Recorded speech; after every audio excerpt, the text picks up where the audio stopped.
Bismillahirrahmanirrahim. Assalamualaikum warahmatullahi wabarakatuh. Waalaikumsalam Waalaikumsalam warahmatullahi wabarakatuh. warahmatullahi wabarakatuh.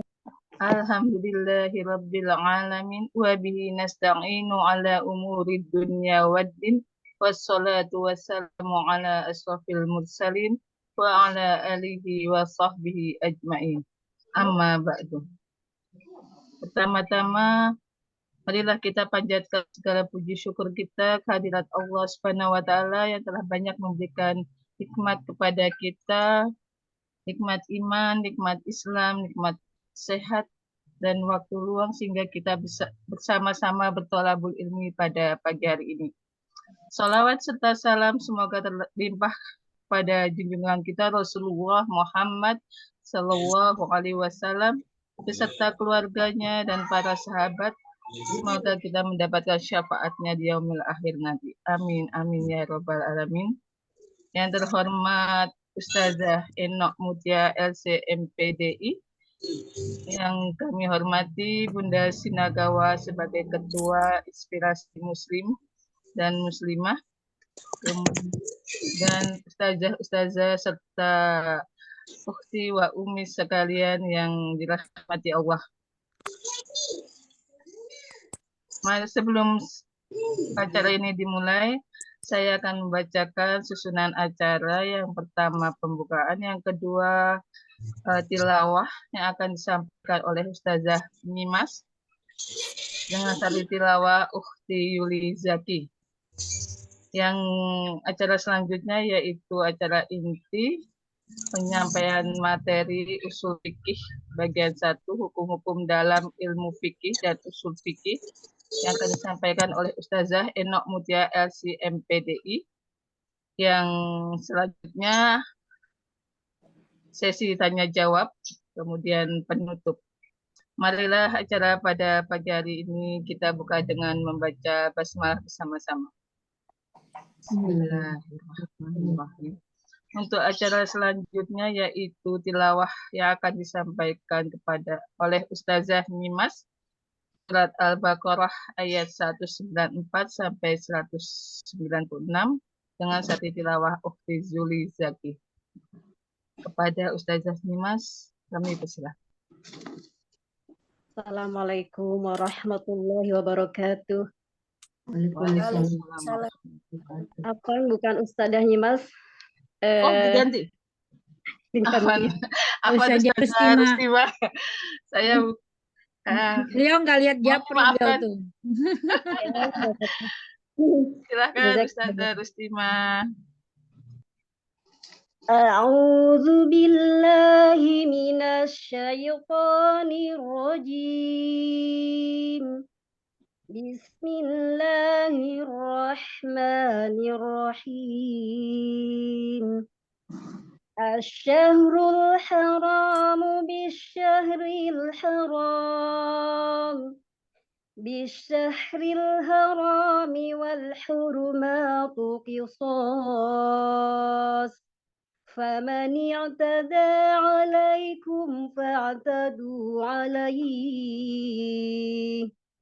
فاعتدوا عليه بمثل ما اعتدى عليكم واتقوا الله واعلموا أن الله مع المتقين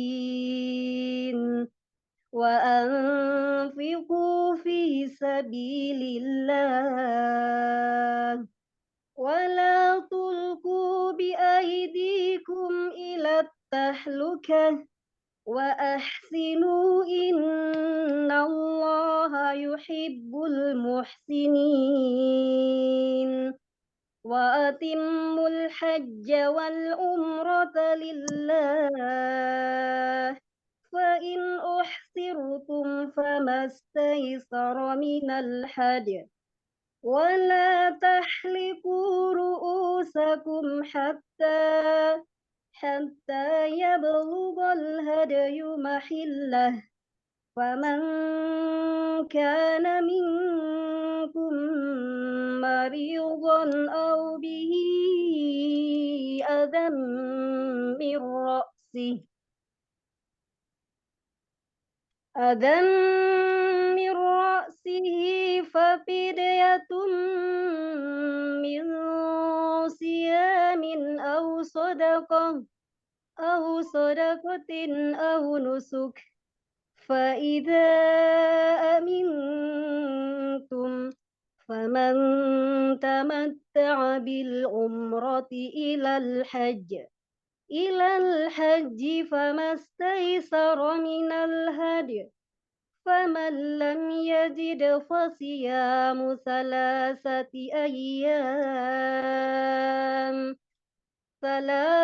أيام في الحج وسبعة إذا رجعتم تلك عشرة كاملة ذلك لمن لم يكن أهله حاضر المسجد الحرام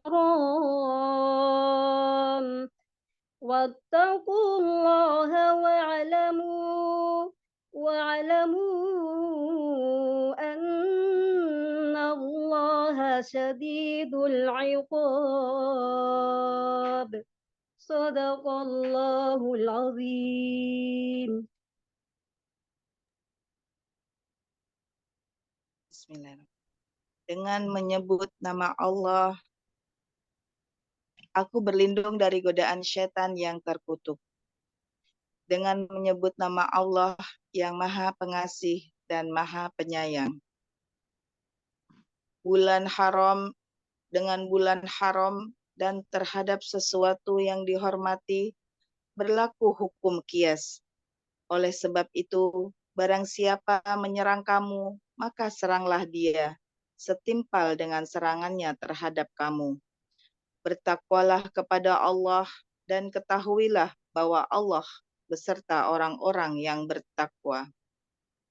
Dan infakkanlah hartamu di jalan Allah, dan janganlah kamu jatuhkan diri sendiri ke dalam kebinasaan dengan tangan sendiri. Dan berbuat baiklah. Sungguh Allah menyukai orang-orang yang berbuat baik. Dan sempurnakanlah ibadah haji dan umroh karena Allah. Tetapi jika kamu terkepung oleh musuh, maka sembelihlah hadiyu yang mudah didapat. Dan jangan kamu mencukur kepalamu sebelum hadiyu sampai di tempat penyembelihannya. Jika ada di antara kamu yang sakit atau ada gangguan di kepalanya, lalu dia bercukur, maka dia wajib berfidyah, yaitu berpuasa, bersedekah, atau berkurban. Apabila kamu dalam keadaan aman, maka barang siapa mengerjakan umroh sebelum haji, dia wajib menyembelih hadiyu yang mudah didapat. Tetapi jika dia tidak mendapatkannya, maka dia wajib berpuasa 3 hari dalam musim haji dan 7 hari setelah kamu kembali. Itu seluruhnya 10 hari. Demikian itu bagi orang yang keluargamu tidak ada tinggal di sekitar Masjidil Haram. Bertakwalah kepada Allah dan ketahuilah bahwa Allah sangat keras hukumannya. Maha benar Allah dengan segala firman-Nya.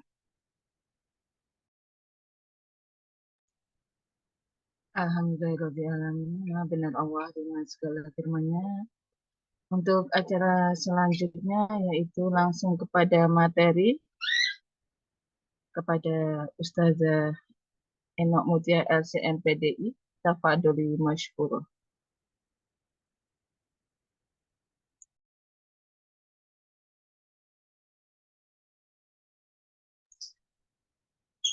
Ustazah.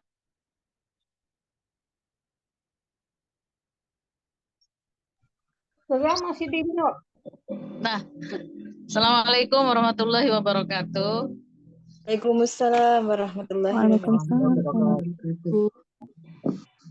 Alhamdulillahirabbil alamin wassalatu wassalamu ala sayyidil mursalin wa ala alihi wa ashabihi ajmain. Asyhadu an la ilaha illallah wa asyhadu anna Muhammadar Rasulullah. Rabbi shrah li sadri wa yassir li amri wahlul 'uqdatam min lisani yafqahu qawli.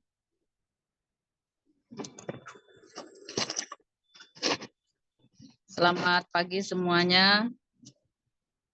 Ada yang selamat malam kan? Pagi semua, Ustaz. Mudah-mudahan kita sehat semua. Alhamdulillah bisa kembali masuk kelas hari ini.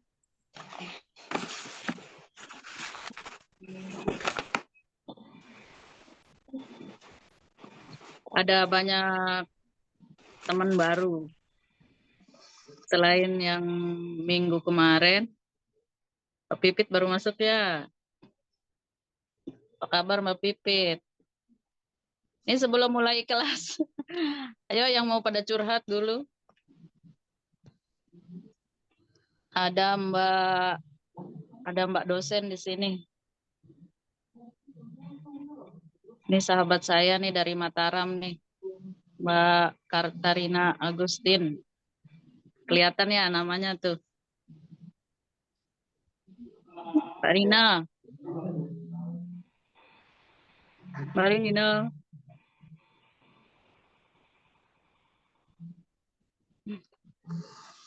Sepertinya sambil muter mesin cuci. Enaknya nge-zoom tuh gitu ya. Bawahnya kadang masih pakai baju tidur, atasnya sudah cantik gini.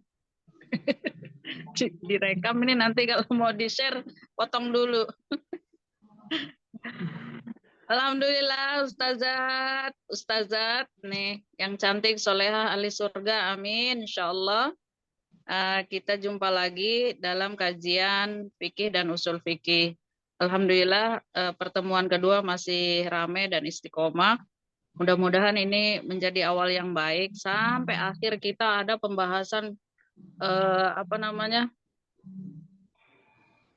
kaidah-kaidah usul fikih itu sampai 40 itu mungkin ini sekitar 40 yang itu saja belum dengan mukadimah dan yang sekarang ini sekitar 45 pertemuan.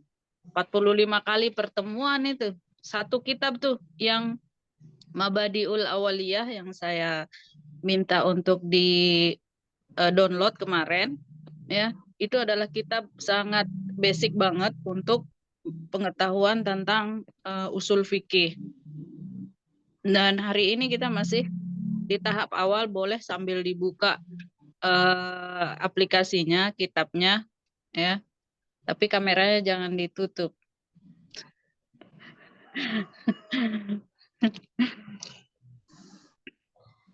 Ini tentang fikih dan usul fikih. Nah, kemarin saya ditanya sama admin, pembahasan untuk besok apa nih Ustazah? Gitu. Judulnya apa?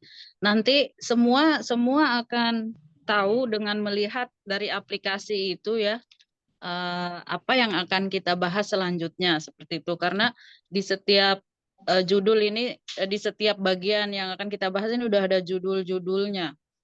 Seperti di bagian awal mukadimah itu udah pembahasan tentang usul fikih dan fikih. Apa itu usul fikih, apa itu fikih, kemudian hukum-hukum dan sumbernya, kemudian ada tentang perintah, larangan, khos, wa takhsis. Wah, ini istilah-istilah dalam usul fikih. Yang sebelum kita mempelajari tentang kaidah-kaidah alias rumus-rumus usul fikih itu, ini harus dipahami sebelumnya. Nah, insya Allah pelan-pelan kita pelajari. Memang awal-awal ini agak ngejelimet istilah-istilahnya, tapi ke belakang nanti akan lebih mudah untuk memahami rumus-rumus. Nah, ini rumus-rumus yang mungkin jarang orang pelajari. Kalau jenengan semua hatam lulus dengan 40 kaidah itu, insya Allah amal ibadah itu menjadi lebih ringan karena semua ada dalilnya gitu. Kita seringnya mencomot-comot dari apa itu penggalan video para syekh, para alim ulama, ustadz gitu ya. Tapi kita nggak tahu mana sih sumbernya, kenapa dia hukumnya menjadi demikian gitu. Nah, ini adalah cara bagaimana kemudian para ulama itu menghasilkan satu hukum. Nah,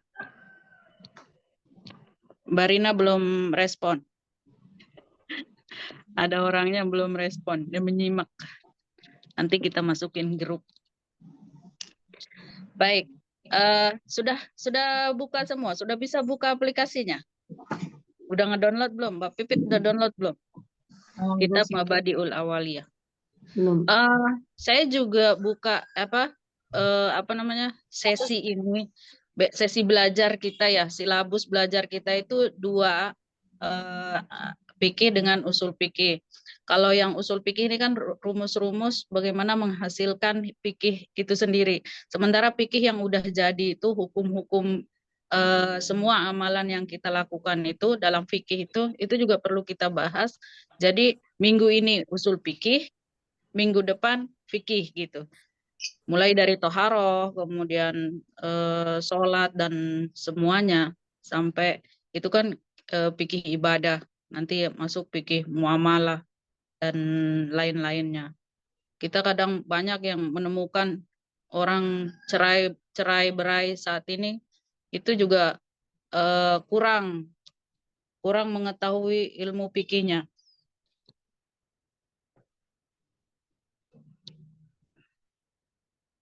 Nah, Mbak Pipit belum download, di-share di anu aja.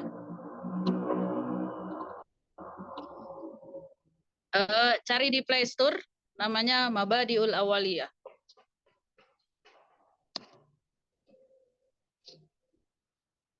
Ini masih ngantri nih yang masuk. Ustazah kalau itu apa? Kalau di App Store nggak ada Ustazah. App Store itu apa? iPhone. Kayaknya iPhone memang dia tidak connect dengan Arab-Araban. Di blacklist gitu ya Ustazah. Ya kasihan yang di Jepang Ustazah. Iya. Pakai Android connect semua Android. Masya Allah. Mabadiul Awaliyah, kitabnya karangan Abdul Hakim. Dan sebelum kita mempelajarinya, kita kirimkan Fatihah untuk Ustadz Abdul Hakim yang mengarang kitab ini. Mudah-mudahan beliau mendapat pahala dan rahmat dari Allah Subhanahu wa taala atas apa yang beliau ciptakan ini, dan apa yang kita pelajari dari kitab ini mendapatkan ridho dan manfaat juga dari Allah Subhanahu wa taala. La hadhihi niyah Al-Fatihah.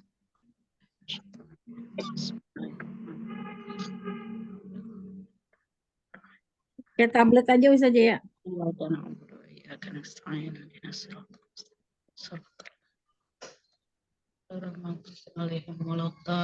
Amin. Ya. Baik. Mungkin saya sudah bilang dari kemarin, ngaji kita agak monoton karena agak serius juga, dan ini kita ngaji kitab ya, yang nanti di akhir kita akan mendapatkan ijazah semacam ijazah bedah buku ya, karena kita sudah menghatamkan satu kitab gitu. Dan biasanya memang ijazah itu harus diberikan ketika orang itu menghatamkan satu kitab, satu ilmu, dan itu boleh diajarkan kepada yang lain dengan tetap di bawah pantauan, di bawah bimbingan supaya berkesinambungan ilmunya musalsal gitu, ke atas terus, nggak terputus, dan ke bawah juga terus gitu. Jangan sampai hilang apa yang kita pelajari ini. Dengan begitu bermanfaat dan menjadi amal jariah kita semua. Siap ya, jadi duta usul fikih. Bagian pertama, pembahasan tentang usul fikih. Apa itu usul? Usul itu asal katanya aslun. Aslun menurut bahasa adalah sesuatu yang berdiri di atasnya. Ini ada, kalau saya teksnya ada Arabnya juga. Mabuniya alaihi ghairuhu ka asli syajarati ay asasihi.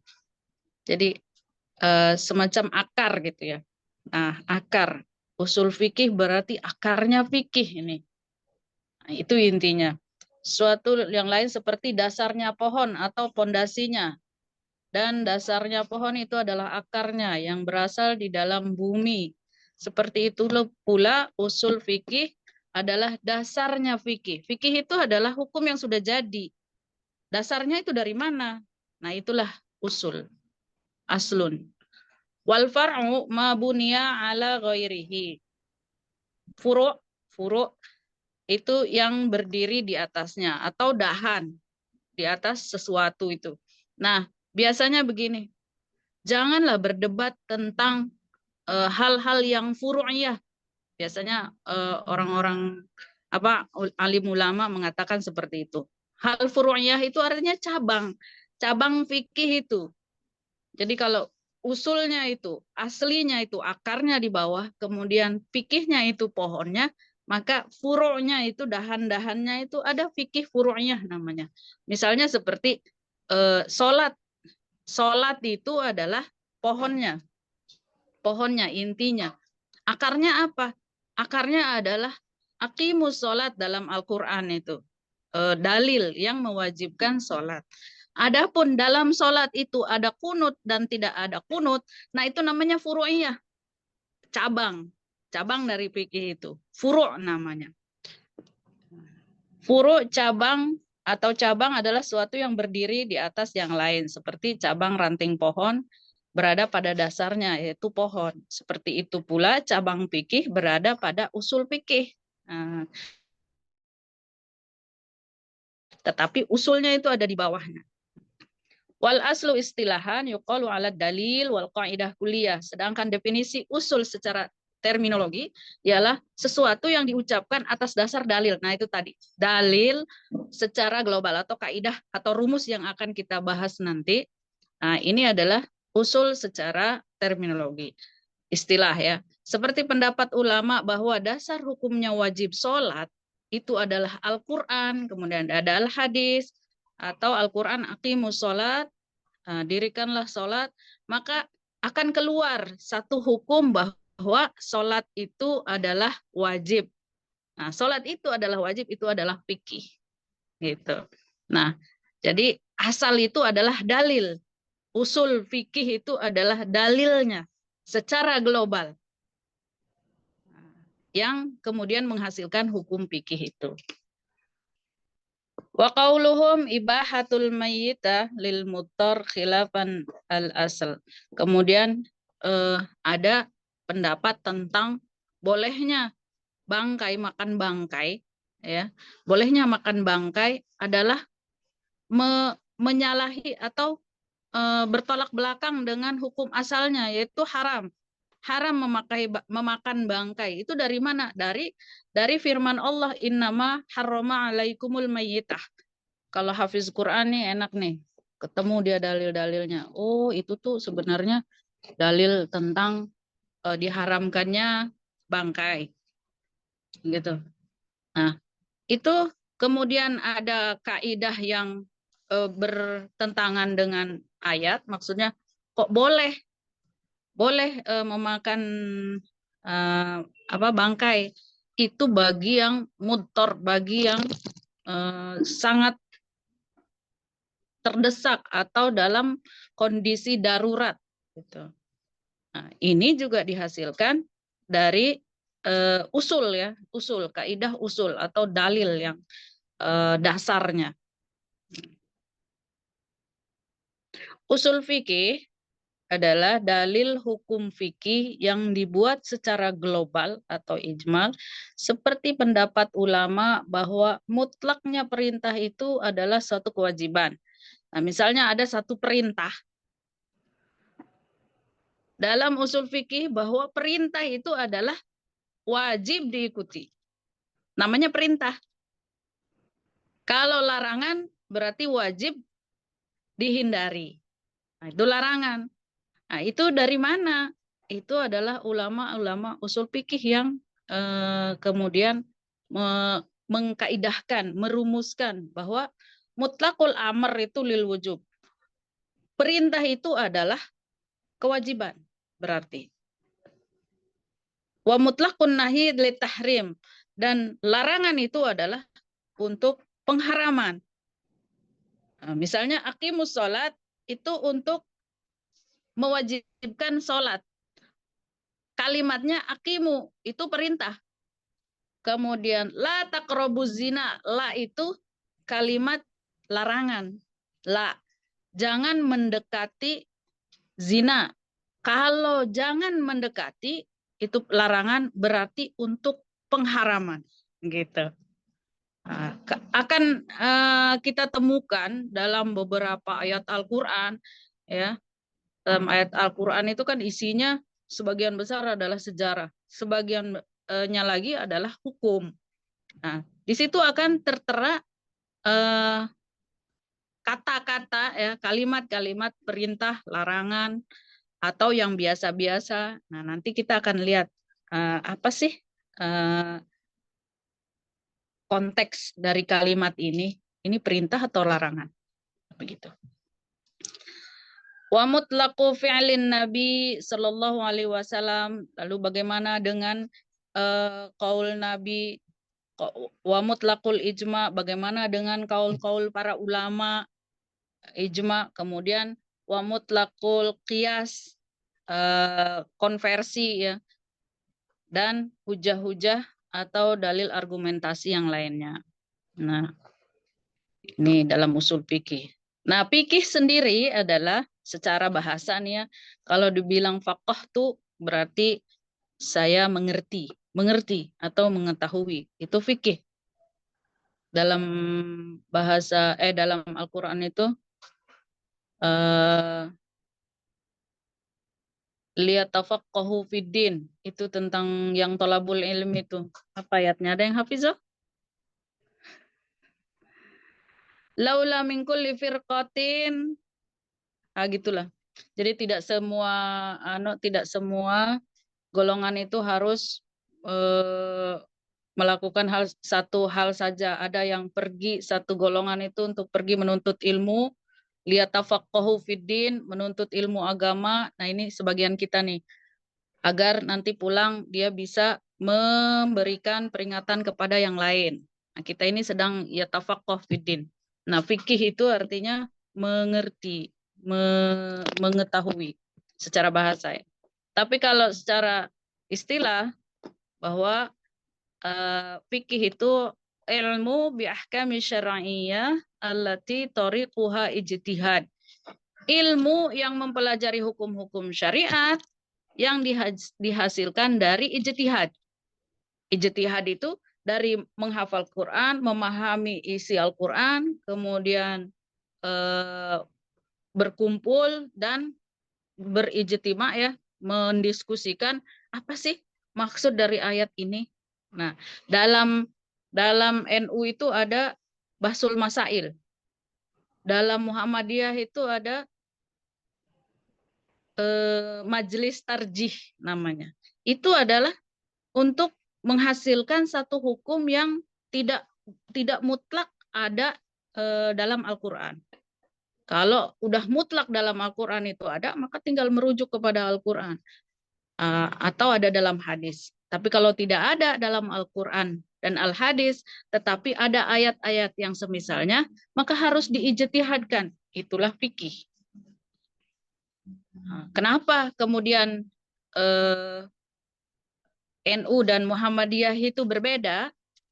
Karena mereka punya majelis ijtihadnya, gitu. Majelis tarjihnya, ada ruang diskusi antar ulama-ulama mereka, gitu. Sehingga kemudian ada perbedaan. Oh, kita ngambil hilal, ada yang ngambil perhitungan tanggal dalam menentukan 1 Ramadan atau 1 Syawal awal bulan. Nah, itu karena perbedaan dari dalil yang diambil itu. Itu dalil yang diambil kemudian mereka diskusikan. Hasil diskusinya berbeda, itu diterima gitu. Diterima dalam Islam itu.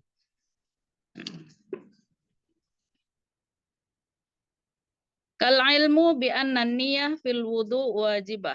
Nahwa dzalika fil masail ijtihadiyah. Seperti niat dalam wudu itu wajib.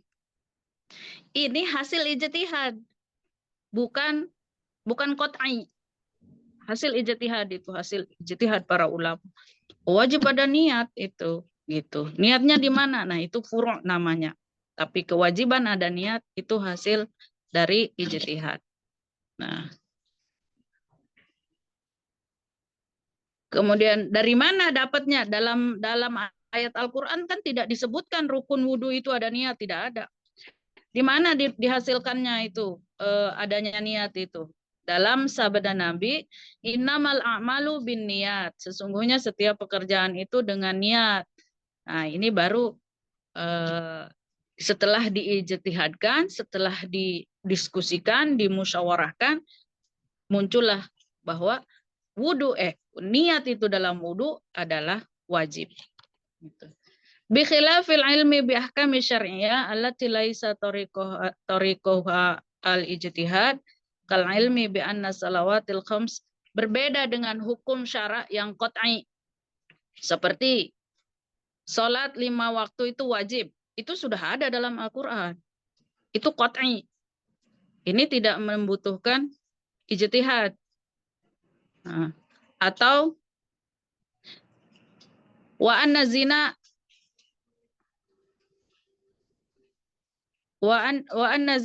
haram. Zina itu haram. Wa nahwa dzalika fi mas'alil qat'iyah fala yusamma al-ilmu bima zakara fi fiqhan. Nah, ini bukan ilmu fikih. Tetapi ini ilmu udah qat'i ini dari Allah. Langsung bilang sumbernya itu Al-Qur'an dan hadis, Al-Qur'an saja. Kemudian tapi kalau yang hasil ijtihad itu artinya fikih. Gitu.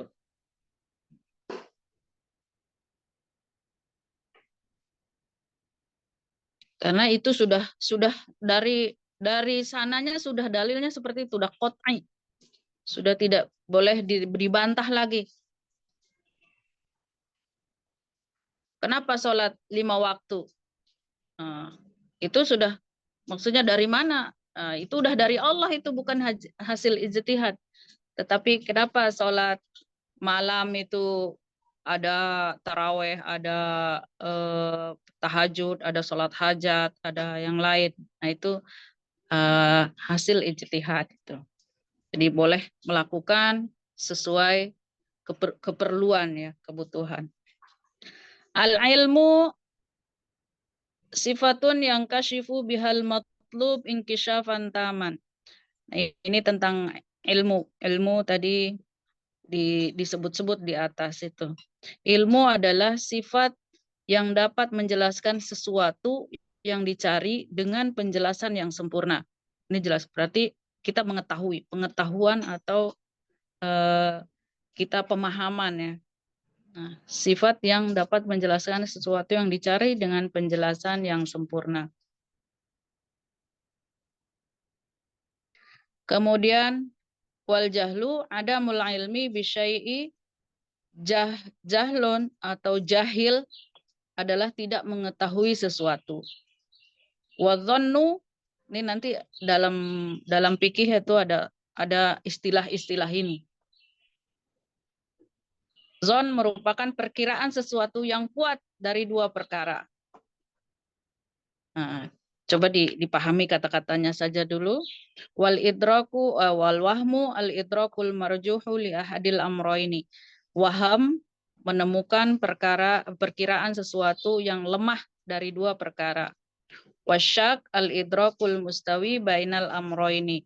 Menemukan perkiraan sesuatu yang sama atau seimbang dari 2 perkara. Jadi begini, maka keraguan-raguan dalam menganalisa berdirinya Zaid atau tidak, atau sama seimbang, maka itu adalah syak. Ini saya batal atau tidak batal ketika sudah punya wudhu ya, sudah punya wudhu.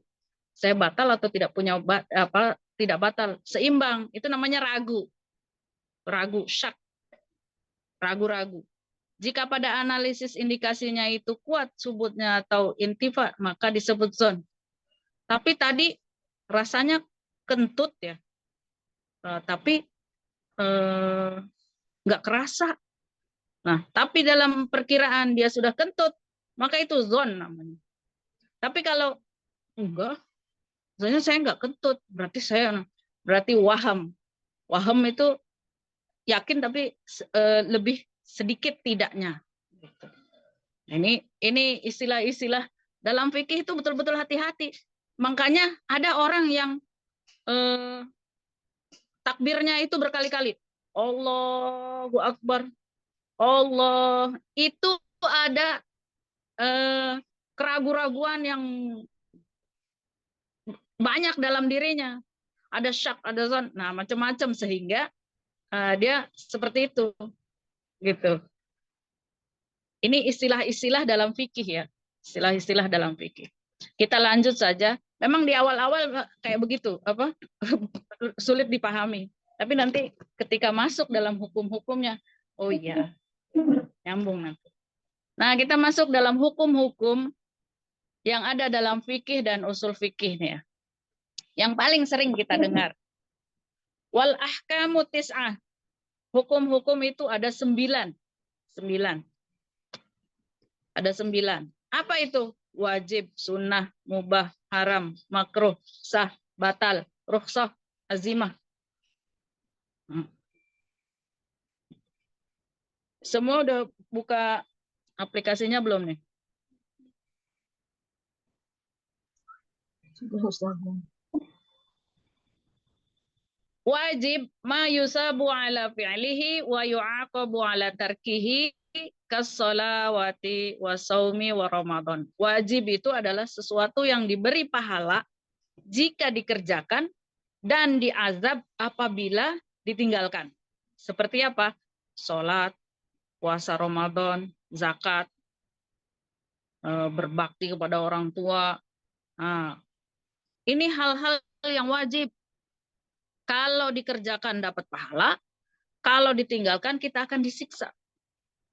Sholat, kita kerjakan dapat pahala. Kita tinggalkan, maka kita akan dapat dosa, ganjaran dari dosa. Kemudian puasa, kita akan mendapat dosa kalau kita tinggalkan. Itu namanya wajib. Kalau mandub atau sunnah, itu yang diberikan pahala ketika dikerjakan, tidak apa-apa ketika ditinggalkan. Tapi jangan sepelekan hal yang sunnah ini. Sunnah ini menutupi banyak kewajiban yang mungkin kita tidak sempurna. Seperti dalam melakukan sholat saja. Kadang kita tidak sempurna 100%. Maka tertutupilah oleh hal-hal yang sunnah itu. Sunnah itu, wah, kedengarannya itu tidak apa-apa, tidak dilakukan. Tapi ketika kita lakukan, akan mendapatkan pahala yang sangat besar. Puasa Senin Kemis ya, puasa sunnah, sholat malam, terus banyak hal-hal yang sunnah. Tapi jangan bilang poligami sunnah Nabi, belasan saja itu.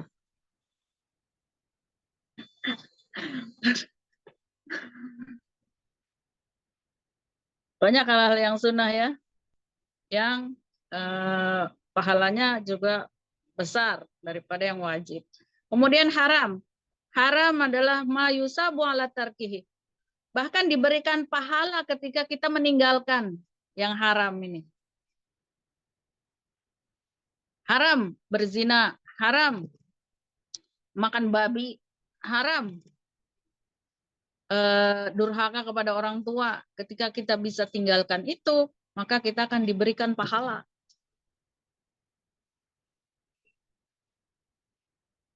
Kalau kita mengerjakan itu, maka kita akan diberikan azab, siksa.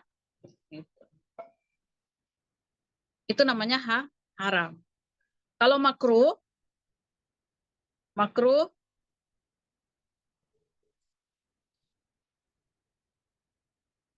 ditinggalkan dan dikerjakan itu tidak apa-apa. Ma yusabu ala tarkihi wa la yu'aqabu ala fi'lihi. Diberi pahala ketika ditinggalkan dan tidak disiksa ketika dikerjakan.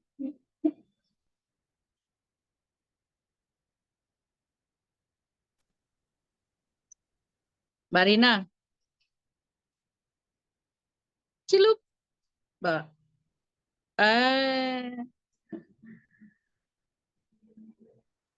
Hadir Kenalan tuh, Ustazah. kenalan dong sama yang lain. Oh Ini ya, selesai. kenalan. Sambilan ini ya, sambil kerja. Iya, masih ngantor ya hari Jumat. Iya. Iya, tetap. Siap, lanjut. Ya, lanjut Ustazah. Iya. Jadi wajib, sunnah, haram, makruh. Makruh kalau ditinggalkan dapat pahala. Tapi kalaupun dikerjakan tidak apa-apa. Apa nih? Seperti apa? Kalau dalam NU ya, merokok itu makruh. Kalau di Muhammadiyah itu merokok itu haram. Nah, kita bisa bedakan nih.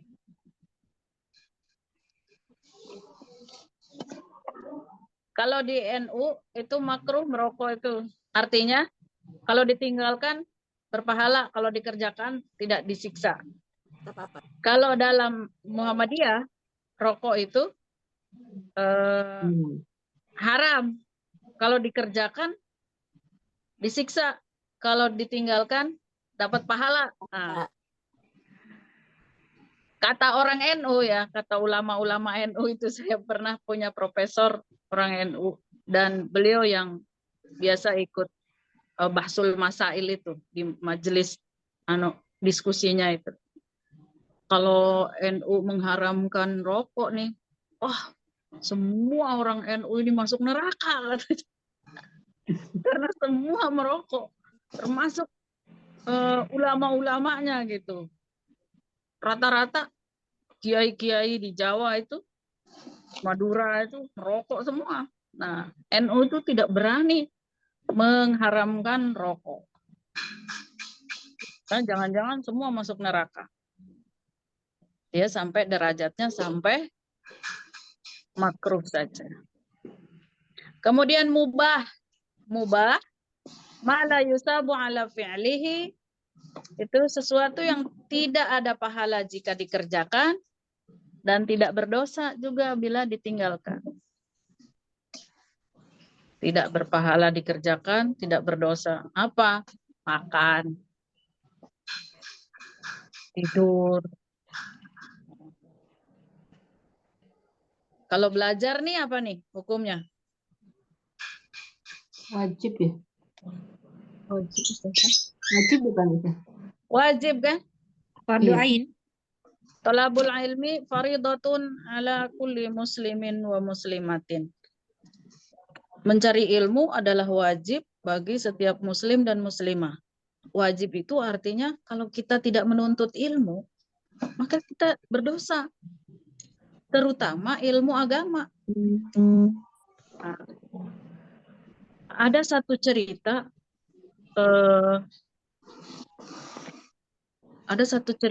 satu orang meninggal itu, baru meninggal itu tiba-tiba hilang anaknya. Apa? Baru dimasukkan ke dalam liang lahat, tiba-tiba menghilang mayatnya. Begitu diteliti, kenapa?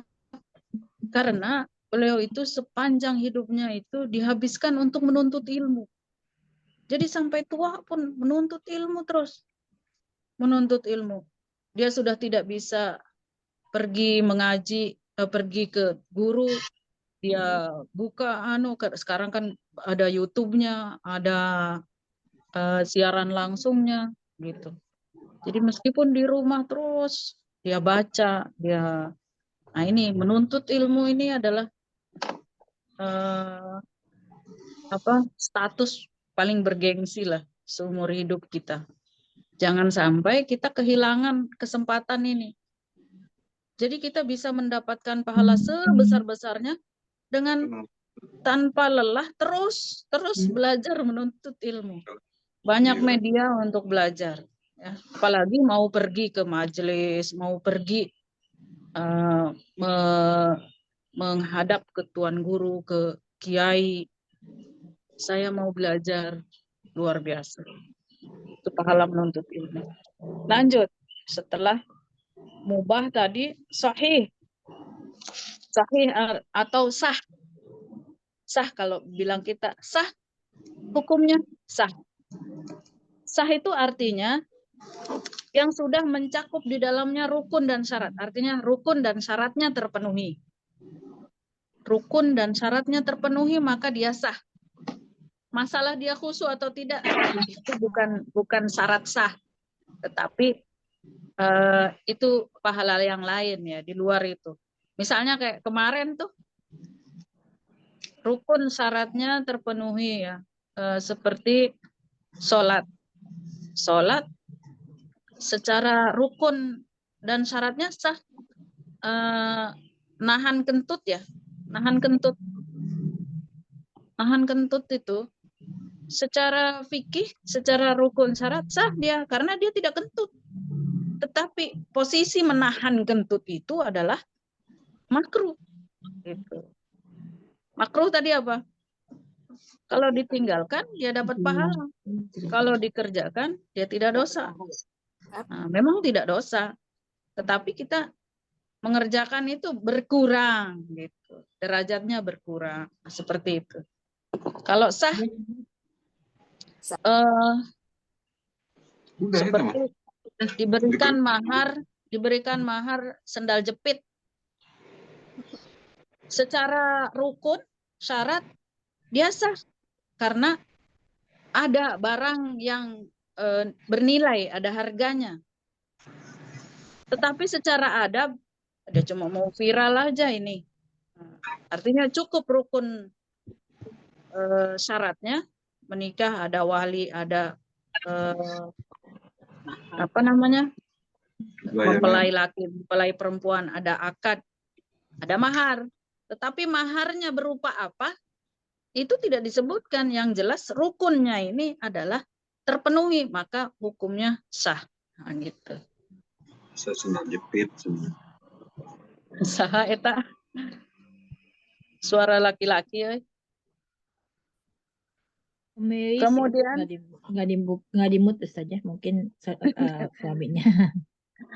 Kemudian batal adalah sesuatu yang tidak mencakup rukun dan syaratnya. Nah, kalau tidak ada rukun dan syaratnya itu, maka dia batal, tidak sah. Apa syarat sholat? Syarat sholat adalah wudhu. Kalau tidak wudhu, maka dia batal.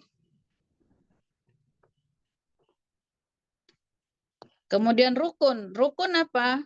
Rukun adalah sesuatu yang menentukan sahnya suatu amal perbuatan dan termasuk bagian dari suatu perbuatan itu. Misalnya membasuh muka ketika wudhu dan takbiratul ihram ketika sholat. Nah, itu rukun. Rukun, kayak rukun wudhu kita ada 6. Niat, basuh muka, basuh tangan, usap kepala, basuh kaki, kemudian tertib. 6. Nah, di luar itu sunnah kalau ada yang dikerjakan. Nah, ini yang rukun ini adalah yang wajib. Rukun ini wajib dilakukan. Nah, kalau lengkap rukun yang 6 tadi sah. Tidak mengusap kuping dia. Itu tidak masuk rukun. Tidak kumur-kumur dia. Tidak masuk rukun. Nah, gitu. Beda ya. Kadang kita itu yang kurang pengetahuan. Lihat orang, loh kok wudhunya mulai dari basuh muka dia. Enggak dari basuh tangan, kumur-kumur, hidung, gitu ya.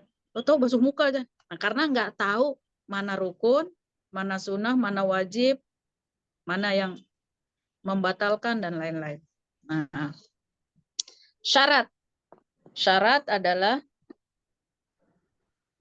kalau yang tadi rukun itu bagian dari pekerjaan itu. Tadi seperti basuh muka dalam wudhu. Nah, kalau syarat itu adalah air yang dipakai wudhu itu. Syarat itu adalah sesuatu yang berkaitan dengan yang wajib itu, tetapi di luar daripada itu. Di luar daripada itu.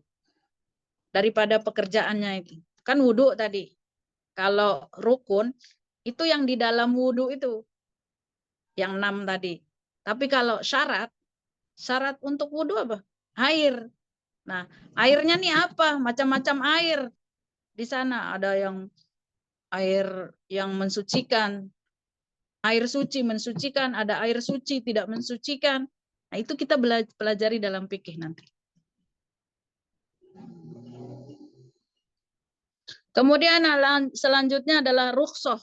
Rukhsah itu keringanan.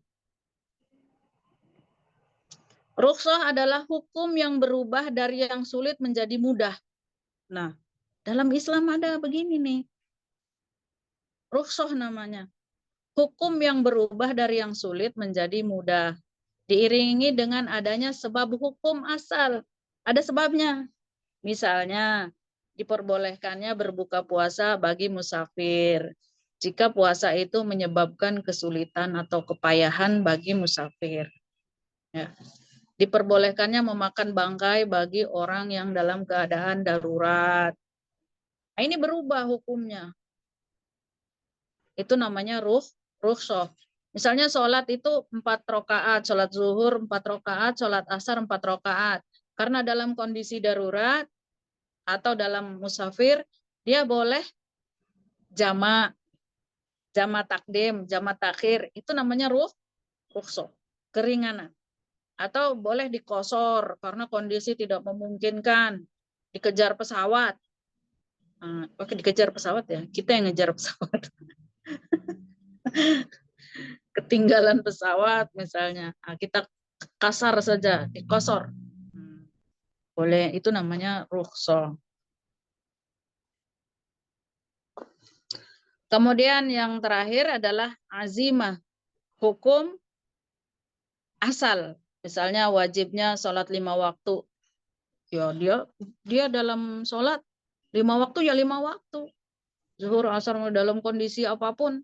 Nah, azimah kadang disebut juga niat yang kuat. Atau diharamkan makan bangkai selain orang dalam keadaan darurat atau terpaksa. Nah, dia tetap tidak mau makan bangkai meskipun dalam keadaan darurat. Meskipun terpaksa. Nah, artinya dia gini, mati-mati dah karena saya memegang perintah Allah, gitu, larangan Allah. Orang udah tua itu boleh berbuka puasanya, boleh bayar fidyah. Tapi dia bilang, saya biarkan mati karena puasa itu lebih baik, gitu. Dalam kondisi seperti itu dia lebih kuat tekadnya, azimahnya untuk terus melakukan ibadah yang dan menyempurnakan ibadahnya. Itu azimah. Wa yata'allaqu bi usulil fiqh mabais. Nah, untuk dapat usul fikihnya ini ada beberapa pembahasan yang juga penting. Tapi nanti ini saja dulu ya, hukum-hukum dalam fikih dan usul fikih tadi yang harus kita pahami pelan-pelan ya. Apa itu fikih, apa itu usul fikih, jenengan sudah mengerti semuanya. Oh, fikih itu adalah hukum yang sudah jadi, ya, sudah dalam kemasan, sudah jadi. Kalau usul fikih itu apa sih yang menyebabkan hukum ini begini, gitu. Dari mana dalilnya? Ini usulnya, dasarnya, akarnya dari mana? Kita jangan asal ngambil-ngambil perkataan ulama itu penggalan-penggalan qaul-qaul, tapi nggak tahu sumbernya itu. Harus kita teliti. Oh, ini ayat Al-Quran, oh ini hadis Nabi, oh ini ijma, oh ini qiyas. Nah, itu pembahasan selanjutnya ya. Kita boleh sumber hukum Islam, nanti kita hukum-hukum dalam Islam. Ustazah, azimah dulu. Azimah, ain, zai, pakai Z, azimah. Baik, mungkin sampai sini dulu. Boleh nanti ditanggapin dan boleh kita diskusi lebih panjang. Seru ya diskusinya nanti. Silahkan, terima kasih. Assalamualaikum warahmatullahi wabarakatuh. Assalamualaikum warahmatullahi wabarakatuh. Masya Allah, Ustazah. Ilmunya, semakin saya merasa sedikit ilmunya. Kita akan buka pertanyaan dengan raise hand atau melalui kolom chat. Silakan saya buka dulu 3 pertanyaan pertama. Ada yang ingin bertanya? Secara langsung, mumpung ini ustazahnya masih di sini, bisa ditanyakan. Ya, boleh. Silakan Umi Tini. Assalamualaikum Ustazah. Assalamualaikum Ustazah. Waalaikumsalam. Jadi mau tanya yang masalah Muhammadiyah ya. Dia kan membolehkan memandikan jenazah. Suaminya, istri membandikan boleh. Sementara ada yang tidak membolehkan. Terus pada saat pemakaman, Muhammadiyah mengatakan tidak boleh diajanin. Tapi sebagian ada yang diajanin. Nah kita kan hanya tahu, oh itu kata Muhammadiyah. Apa kita juga mesti lihat yang tadi Ustazah bahas kiasnya, dalilnya, apa perlu kita pakai orang Muhammadiyah udah bilang begitu gitu. Nah itu seperti apa hukumnya kita ikutin seperti itu gitu. Terima kasih. Itu aja. Kalau masih simpang siur yang diajanin pada saat pemakaman, terus itu jadi kadang-kadang saya ikutin, kadang-kadang harus memandikan jenazah suami istri. Jadi suka agak bingung juga gitu loh. Kita mesti lihat apa dalilnya, apa kiasnya gitu. Iya. Terima kasih.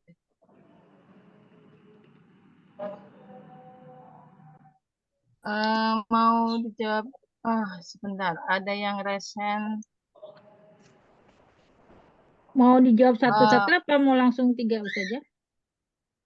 Mana-mana tergantung moderator saja. Saya diatur. Langsung tanya dulu ya Ustazah, nanti baru jawab. Saya juga tertarik Ustazah dengan jenazah Ustazah. Umi siapa ini? Wiwin Ustazah. Bun Latoy. Ustazah Wiwin. Oh, Ustazah Wiwin? Ya. Silahkan. Latif. Wiwin Latif. Saya Afkemnya Ustazah ya. Iya. Baik. Saya sempat tanya Ustazah tentang yang azimah tadi, yang hukum yang ke-9.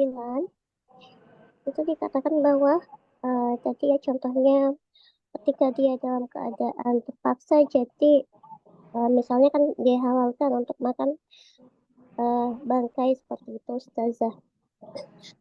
Nah, kalau kayak tadinya Ustazah, misalnya ada tentara atau yang perang gitu terjebak di hutan, kemudian salah satu makanan itu kan cuma ada babi, tapi mereka tetap menolak, nggak mau gitu karena mereka bilang ini kan sudah diharamkan sama Allah. Itu bagaimana Ustazah? Kan cuman itu jalan satu-satunya. Kalau mereka menolak dan mempertahankan, apakah mereka itu akan dapat pahala? Atau justru karena ada beberapa juga yang mengatakan bahwa ini kayak mereka tuh menolak untuk ini Ustazah. Kayak udah dikasih kesempatan gitu sama Allah untuk tetap bertahan meskipun dengan yang haram, tapi kan Allah juga sudah mengatakan bahwa ketika keadaan seperti ini itu akan dihalalkan. Tapi mereka tetap menolak. Nah, nanti mereka itu mendapat hukuman seperti apa Ustazah? Apakah boleh menolak atau diterima saja? Jazakillahu khairan Ustazah. Ya, untuk selanjutnya Umi Rani. Assalamualaikum warahmatullahi wabarakatuh. Ustazah, semoga Ustazah selalu dalam lindungan Allah Ta'ala, dalam keadaan sehat walafiat. Afwan, sebelumnya mau tanya Ustazah, ketika sholat, saat merasa ada gangguan setan, saya bertaut, lalu lupa dilanjutkan mengucapkan amantu billahi wa rasulih. Mengucapkan amantu billahi wa rasulih dalam sholat karena lupa, bagaimana status sholatnya, sah atau tidak Ustazah? Itu aja pertanyaan saya. Syukran Ustazah. Syukran Umi Rani. Kita jawab dulu ya Ustazah. 3 pertanyaan. Mulai dari pertanyaan Ya, Umi. dibacain lagi pertanyaannya. Umi Tini tadi menanyakan memandikan jenazah itu bisa memandikan jenazah istrinya oleh suaminya atau sebaliknya. Kemudian yang pertanyaan kedua, mengazankan jenazah yang akan dikubur. Itu hukumnya apa? Ya. Nah, ini yang namanya fikih furu'iyah. Hal-hal yang furu'iyah. Ini namanya cabang-cabang, udah ranting-ranting bahkan ya. Jadi memang kalau ranting-ranting itu kan jadi banyak ranting tuh kan. Kalau pohonnya mesti satu. Kalau ranting itu mesti banyak. Nah, itu yang harus dipahami bahwa hal-hal yang sifatnya furu'iyah itu tidak boleh diperdebatkan. Artinya, misalnya Muhammadiyah berpendapat begini, NU berpendapat begini. Sementara saya ini tidak paham dalil, tidak paham sumbernya, bagaimana mengikuti NU kah, mengikuti Muhammadiyah kah? Nah, namanya mengikuti salah satu mazhab itu mengikuti saja dengan tanpa mengetahui sumbernya, itu namanya taklid buta. Taklid buta. Nah, hukumnya gimana? Boleh kah? Boleh. Tapi dengan kondisi yang kita memang tidak memungkinkan untuk belajar gitu. Kalau memungkinkan kita untuk belajar, maka harus kita gali. Nah, tadi itu jangan kehilangan kesempatan untuk terus menuntut ilmu. Menuntut ilmu ini sampai dari buayan katanya sampai liang lahat. Nah, betul itu. Jangan sampai kok NU berpendapatnya seperti ini, memang dalilnya apa gitu. Nah, akhirnya gali ya. Sekarang tuh banyak di toko-toko buku itu ada kompilasi hukum NU hasil ijtihad tahun 2000 sekian sampai 2000 sekian. Hasil kompilasi hukum Nahdlatul Ulama tahun sekian. Gitu itu ada. Paling tidak baca itu, meskipun tidak ngambil mazhab perbandingan ya, bandingin dengan yang lain. Jadi ketika kita mengikuti satu mazhab ya, NU Muhammadiyah itu juga mazhab tarekat. Boleh saja, tetapi setidaknya kita tahulah sumbernya itu. Kalau tidak sama sekali, taklid buta. Artinya ya taklid buta ngikut-ngikut saja, gimana sih kondisinya, posisinya orang yang ngikut-ngikut doang gitu. Ya, jadinya kita nggak tahu, nggak bisa lagi mengajak orang karena nggak tahu dalilnya. Ketika kita tahu, kita sudah belajar, nah kita bisa mengajak orang. Mengajak dalam kebaikan itu pahalanya 2. Ketika kita salah dapat pahala 1, ketika kita benar kita dapat pahala dari kita dakwah, kita dapat pahala juga ketika dia melakukan apa yang kita ajak gitu. Apa yang kita ajarkan dia melakukan, kita dapat pahala terus. Nah itu. Jadi selama masih ada umur, masih bisa kita baca, kita gali dah. Kenapa orang NU itu harus diajanin orang mau masuk liang lahat itu, sementara orang Muhammadiyah itu tidak boleh, tidak boleh ngazanin, tidak boleh zikira. Nah, saya nggak akan buka perbedaan-perbedaan itu ya, yang begitu nanti sensitif. Cuman ya saya katakan bahwa itu semua hal yang furu'iyah namanya. Furu'iyah. Nggak usah diperdebatkan kalau di masyarakat. Ketika kita menemukan hal yang begitu, oh ya sudah gitu. Di kampung sebelah dia tidak diazanin, orang meninggal, di kampung sebelah diazankan, oh ya nggak apa-apa. Maksudnya nggak ada dosa kepada jenazahnya? Oh nggak ada, apalagi mereka sudah punya pimpinan sendiri. Nah, kalau yang tadi yang ditanyakan jenazahnya tidak berdosa kah? Iya, yang iya. Orang hidupnya yang orang hidupnya yang kalau misalnya dapat apa enggaknya itu. Nggak sempurna jadinya dalam tahapan enggak. dia nggak sempurna. Enggak, itu hal-hal yang sifatnya furu'iyah. tidak. Saya Jadi jadi kayak yang diazankan insya Allah selamat, diterima, yang tidak diazankan pun diterima. Itu modelnya seperti kunut sama tidak kunut itu. Ya. Jadi bukan ikut-ikutan ya. Karena kejadian sama orang tua saya, waktu ayah meninggal, ibu nggak boleh mandiin. Tapi begitu ibu meninggal, nggak diajarin. Jadi satu ikut NU, satu ikut Muhammadiyah. Jadi saya bilang, aduh salah nggak ya? Gitu. Takutnya nggak sempurna jadinya. Iya, masalah ikut-ikutannya itu kan diri kita tuh. Ketika turun-temurun itu kita ngikut saja dan kita lakukan, misalnya diazanin. Iya nggak apa-apa. Jadi kita cuma ngikut saja, namanya taklid tadi itu. Taklid buta namanya. Ngikut. Tapi kalau misalnya kita juga ikut memahami gitu. Nah, kita disebutnya tabi'. Nah, kita pengikut. Gitu. Kalau taklid itu buta sudah nggak tahu apa-apa, ngikut saja. Ya, baik, silakan dilanjutkan. Baik, untuk yang pertanyaan kedua itu tadi saya kurang begitu jelas. Untuk Wiwin, mohon diulangi pertanyaannya. Enggak, saya ngerti itu. Jadi kan sudah ada rukhsah ya, udah ada keringanan. Tapi orang yang penganut azimah ini tidak mengambil keringanan itu. Jadi misalnya tadi puasa boleh berbuka kalau dia musafir atau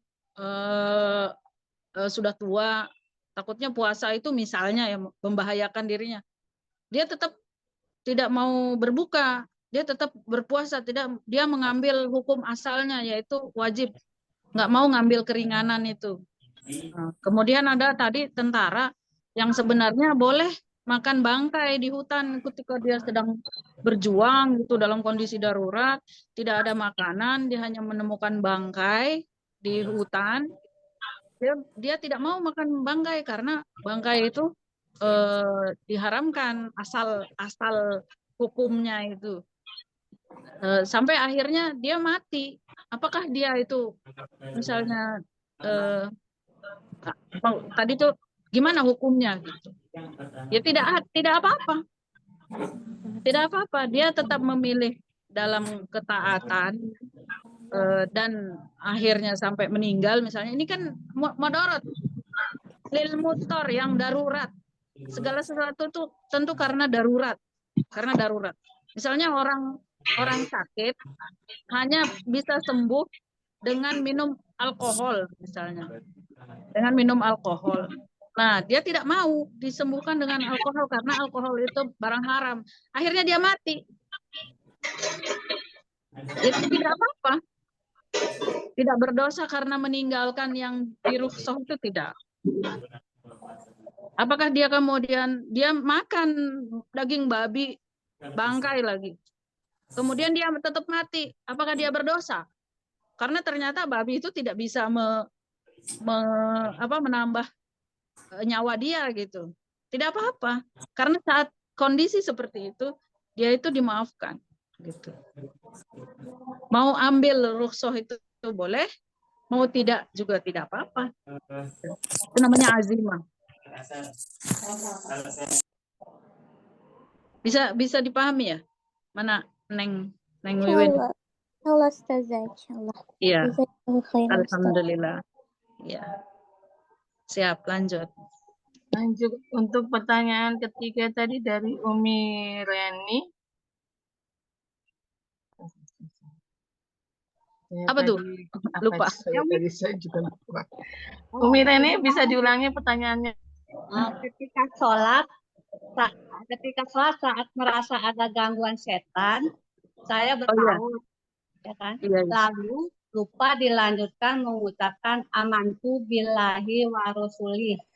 Ya. Mengucapkan amantu billahi wa rasulih dalam sholat itu hukumnya status sholatnya itu sah atau tidak, Ustazah? Baik. Ini ada pendapat yang mengatakan tidak boleh menambah-nambah pekerjaan dalam sholat itu. Hukumnya makruh.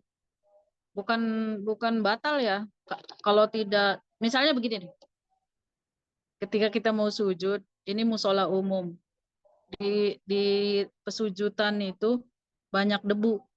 Kita tiup dulu gitu. Ya. Nah, itu ada yang mengatakan batal, ada yang mengatakan itu makruh. Ini tergantung ya nanti keyakinan mau ngambil yang mana. Termasuk kita dalam sholat begini, sedang takbir, sedang baca, tiba-tiba ada yang Assalamualaikum, dalam hatinya ngecap Waalaikumsalam. Nah, ini juga menambah-nambah, artinya betul-betul kita terganggu ya. Menambah-nambah ini, ada yang mengatakan bahwa itu hanya sampai derajat makruh. Kalau tidak keluar ucapannya. Waalaikumsalam. Nah, ini tidak ada kepentingannya dalam sholat. Nah, sama dengan amantu billah, itu pun kalau tidak keluar suaranya, maka sholatnya masih dalam rukun dan syaratnya, maka dia sah sholatnya. Oh. Gitu. Sah sholatnya. Kalau keluar ucapannya itu, maka dia batal. Oh. Karena Berarti itu menambah pekerjaan dalam sholat di luar rukun sholat. Berarti sholatnya diulang lagi saja kalau batal. Iya, kalau sampai keluar suaranya Ya. mantubillah. Ya. Iya. Ulang Tapi saja. kalau tidak keluar suaranya di dalam hati saja, sholatnya sah, tetap selesaikan. Iya. Ya. Siap. Ya. Lanjut. Ustazah, apa namanya, makruhnya dalam beliau apa mengucapkan niatnya itu apa makruh dalam sholatnya? Sholatnya itu makruh apa niatnya yang makruh? Pekerjaan kita itu makruh. Kalau sholatnya? Jadi, sholatnya sah. Sholatnya sah. Tetapi karena ada pekerjaan yang makruh dalam sholat itu, maka dia derajatnya mungkin berkurang gitu. Derajatnya berkurang. Berbeda dengan orang yang betul-betul khusyuk, derajatnya tentu tinggi. Nah, gitu loh. Kalau sampai keluar ucapannya bersuara, maka dia batal, harus diulang. Tapi kalau tidak keluar di dalam hati saja, nah itu sudah menambah yang lain, tetapi tidak mengurangi kesahan sholat itu. Karena rukun dan syaratnya tetap terjaga. Lanjut. Ya, pertanyaan selanjutnya dari room chat. Di sini, Assalamualaikum Ustazah. Izin bertanya, saya pernah mendengarkan untuk berwudu itu ada yang sunnah. Apa? Untuk berwudu itu ada yang sunnahnya dan wajibnya. Maksudnya bagaimana Ustazah? Gimana? Jadi wudu itu ada sunnahnya dan ada wajibnya. Yang tadi Ustazah mungkin kuping kan sunnah gitu Ustazah. Apa namanya? Ya, saya jawab ya. Boleh dijawab dulu Ustazah. Ya, ini penting nanti. Siapa yang bertanya? Saya tanya Umi Retno Kusumandari. Umi Retno. Nanti dalam pembahasan fikih minggu depan tuh kita seling dulu fikih. Nanti usul fikih. Nanti dalam fikih itu kita bahas tuh misalnya bab sholat, syarat, rukun, yang membatalkan, yang disunahkan. Nanti kita bahas tuh. Memang beda-beda. Misalnya tadi dalam wudhu saja. Apa yang menjadi rukun? Yang rukun itu yang tidak boleh ditinggalkan. Dan kalau tertinggal satu itu maka batal. Wajib diulang. Seperti tadi rukun wudhu ada 6. Niat, basuh muka, basuh tangan, usap kepala, kemudian kaki, dan tertib. Ya, tertib. Yang 6 ini harus masuk semua. Sisanya, misalnya kumur-kumur, basuh tangan dulu segini gitu, kemudian basuh telinga, itu namanya sunnah. Nah, yang sunnah ini tadi boleh dilakukan dan dapat pahala, kalau ditinggalkan tidak apa-apa. Itu penyempurna ya. Maka harus tahu rukun, mana syarat, mana mubtilat yang membatalkan. Itu nanti pembahasannya di fikih. Fikih sholat, fikih puasa, fikih zakat, nanti semuanya kita bahas. Insya Allah, mudah-mudahan panjang umur. Amin. Insya Allah, Kalau terima kasih pemandian Ustazah. jenazah itu termasuk fikih apa Ustazah? Fikih muamalat. Baik Ustazah, jazakallah. Itu akwal saksiyah nanti masuknya ke hubungan keluarga, hubungan sesama. Fikih jenazah, mandikan jenazah. Suami istri boleh memandikan jenazah tanpa ditemani yang lain, tapi dia paham. Kalau nggak paham, harus ditemani yang lain. Tapi nanti ada tata caranya. Kalau misalnya memandikan bersama dengan yang lain harus bagaimana? Harus ditutup auratnya, nggak boleh terbuka. Makanya kebiasaan laki-laki dimandikan oleh laki-laki, perempuan dimandikan oleh perempuan supaya aibnya tidak kemana-mana. Gitu. Dan biasanya tukang mandi mayat itu dia udah disumpah, boleh buka aib. Siap, lanjut. Ya, lanjut. Untuk selanjutnya di sini ada Umi Ika Kartika. Iya. Silakan. Assalamualaikum Ustazah. Mau nanya masalah sholat sambil duduk ya, misalkan kan nggak bisa ruku sama sujud, habis operasi lutut misalkan ya. Itu kan tapi bisa berdiri. Apa takbiratul ihram sama baca Al-Fatihah sama surahnya berdiri, terus mau ruku karena kita nggak bisa duduk, apa gimana tata caranya? Itu aja Ustazah. Ya, siap. Saya lanjutkan pertanyaan yang kedua ya dari Ukti Yulizaki. Ya, Assalamualaikum warahmatullahi wabarakatuh. Izin bertanya ya, kalau tadi melihat dari hukum-hukum syariat ya yang harus itu kan ada wajib sama haramnya itu ya. Kalau kita hidup di zaman yang begini kayaknya agak-agak sulit untuk diterapkannya ya Ustazah ya. Seperti misalnya kalau yang mencuri itu kan jelas hukumnya ya harus potong tangan ya seperti itu ya.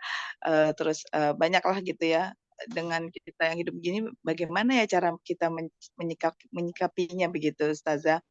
Lalu apakah kalau misalnya kita di Indonesia ini kan hukumnya kalau misalnya mencuri kan cuma di penjara atau itu ya, maksudnya tidak sesuai dengan yang Islam harus dipotong tangan baru hilang gitu ya ininya. Itu berarti kita kalau kita udah menjalani cuma di penjara aja, jadi dihisapnya itu tetap kalau misalnya kita nggak potong tangan gitu kan, maksudnya tetap dihisap di akhiratnya nanti itu. Kalau kita tidak sesuai dengan yang perintah Allah kan harus misalnya potong tangan gitu kan, tidak diterapkan hukum-hukum seperti itu. Itu saja sedikit mohon penjelasannya Ustazah. Pertanyaan bagus. Satu lagi ya Ustazah. Kalau banyak-banyak lupa jadi ngulang lagi. Saya catat Ustazah. Satu aja. Oh, ada yang catat. Ya nggak apa-apa kalau dicatat. Saya catat Ustazah. Satu lagi Ustazah Uis ya. Ya, silakan. Umi Uis. Jadi bertanya? Mungkin masih kegiatan, dijawab aja dulu sayang.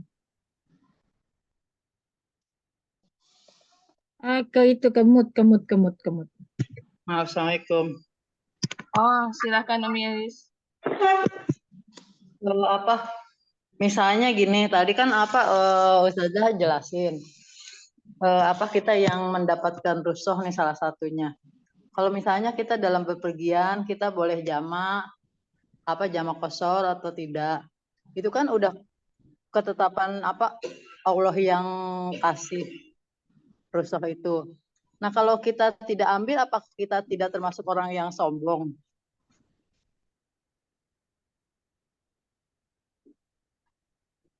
Tidak mengambil rusuh itu maksudnya. Oh ya, itu saja Umi? Sementara itu dulu. Baik. Terus gini Ustazah, satu lagi. apa kita kan nanya nih sama Ustazah. Misalnya kayak perbedaan tadi yang apa yang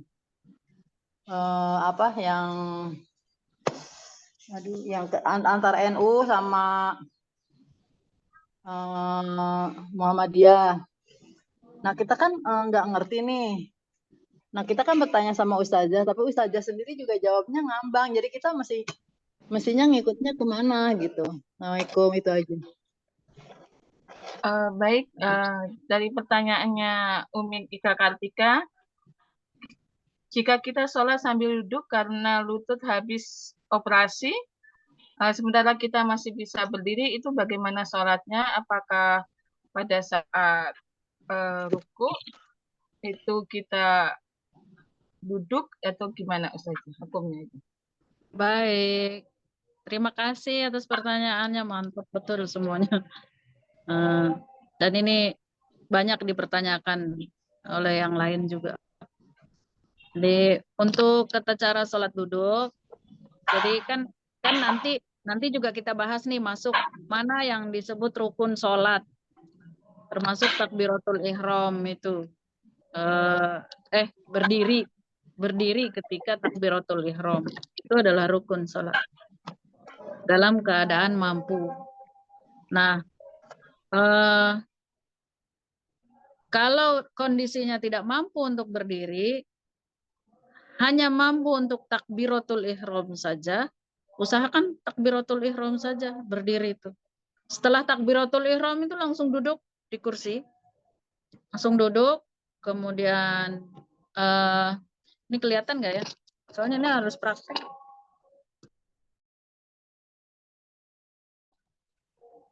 Misalnya di kursi loh, duduk.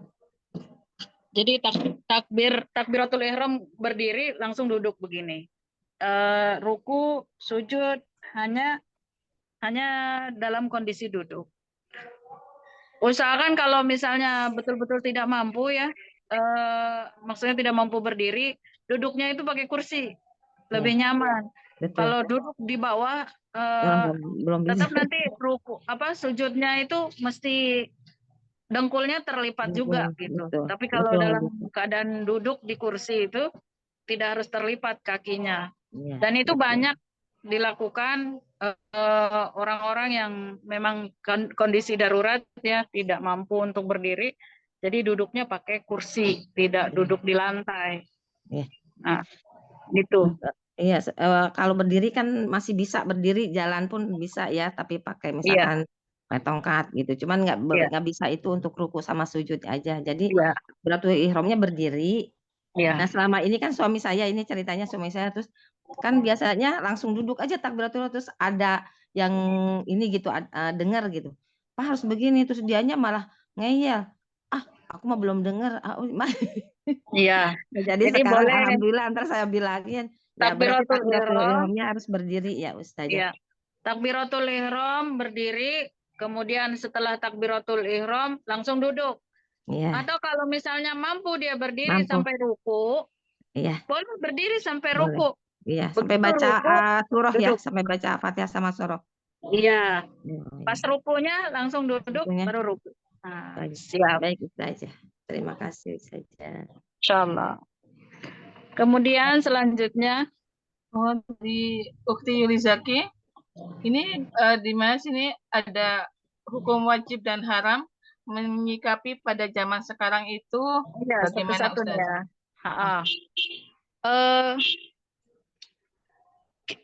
Kita tidak berada di negara Islam ya. Kalau negara Islam mesti semua hukum itu berdasarkan hukum Islam. Jadi kita berada di negara Pancasila, Undang-Undang Dasar 45. Nah, gimana posisi kita ini? Nah, posisi kita adalah, kan ada dalam Al-Quran juga ya, ayat Al-Quran itu, ati'ullaha wa rasulu wa rasula wa ulil amri minkum. Jadi, taatlah kepada Allah dan kepada Rasulnya dan kepada pemimpin-pemimpin kalian. Ketika kita tidak berada di dalam negara Islam, tetapi tidak bertentangan dengan Islam, maka kita harus taat kepada pemimpin. Pemimpin itu adalah yang menciptakan undang-undang yang ada di negara kita. Nah, gimana kalau dalam Al-Quran itu potong tangan bagi pencuri, sementara hukum undang-undang kita tidak menerapkan itu. Jadi esensi dari potong tangan itu apa sih? Dari potong tangan itu diharapkan dia jera, dia tidak mencuri lagi. Nah, kalau dengan dipenjara itu misalnya membuat dia jera dan dia tidak mencuri lagi, maka itu cukup. Gitu. Jadi apa namanya yang diambil itu tujuannya daripada potong tangan itu. Nah, kita juga ketika berada di negara hukum dan negara Pancasila, kita juga diatur lagi oleh aturan agama kita. Bagaimana kalau kita tidak setuju dan kita menjadi pemberontak? Nah, ini juga nggak boleh. Selama kita aman di negara yang tidak bertentangan dengan Islam, maka kita harus tetap taat dengan pemimpin yang ada di negara tersebut, gitu. Kecuali misalnya kalau sudah terjadi chaos, terjadi apa ya, Islam didiskriminasikan lah, bahkan dibantai gitu, maka saat itu kita boleh berperang melawan kezaliman. Tapi selama masih kita beribadah dengan tenang. Jadi bahkan di masa Sayyidina Umar itu juga tidak memotong tangan orang yang mencuri. Ketika kondisinya saat itu si pencuri ini masuk ke rumah orang kaya dan dia mencuri karena lapar. Ketika diadili oleh Sayyidina Umar, maka lahirlah hukum maslahat namanya. Jadi dia tidak dipotong tangan, tetapi dipenjara, gitu. Jadi saat itu tidak terjadi kisos karena melihat maslahat. Bahkan hukum yang seperti ini juga berlaku di beberapa kejadian yang lain lah, beberapa kasus yang lain. Misalnya seperti dalam fikih Imam Syafi'i, orang mengatakan saya talak kamu 3, maka jatuh talaknya 3, sehingga dia tidak bisa kembali kecuali dia menikah dulu dengan yang lain. Tetapi dalam beberapa pendapat ulama yang lain, menjatuhkan talak 3 itu tidak jatuh 3, tapi 1. Nah, ini juga bukan berarti bertentangan dengan hukum asalnya, tetapi melihat maslahat. Ketika ada anak, mereka masih saling mencintai, kelolosan lah ngomong talak 3 gitu. Kan nggak bisa balik kalau talak 3. Tapi ada ulama yang mengatakan, kamu masih cinta dengan suamimu, masih cinta dengan istrimu, masih. Anak-anak masih kecil-kecil, kami mau kembali. Maka boleh kembali, padahal pernah mengucapkan talak 3. Jadi hukum itu juga fleksibel. Tidak langsung qat'i begitu. Yang harus kita lihat juga, apa sih esensi dari hukum itu sendiri? Apa tujuannya dari hukuman itu sendiri? Gitu. Kalau hukuman itu tujuannya tercapai dengan selain itu, maka boleh. Gitu. Afwan saja kalau masalah zina bagaimana? Maksudnya kalau di kita kan kalau di Islam kan jelas ya harus dirajam berapa raya itu. Nah, kalau di kita kayaknya kurang ini ya. Apa maksudnya kalau orang tinggal serumah tanpa ini kan udah jelas ya itu ya kan udah bukan hubungan bukan suami istri itu kan udah jelas ini. Itu bagaimana Ustazah maksudnya? Iya. Kan kalau di negara Islam maka zina harus dirajam dirajam itu untuk orang yang pernah nikah. Iya, pernah nikah, Kalau ya. yang belum pernah nikah itu dicambuk 100 Iya, kali. dicambuk. Iya, betul. Kalau yang pernah nikah dirajam sampai mati. Sampai mati, iya betul. Ya, gitu.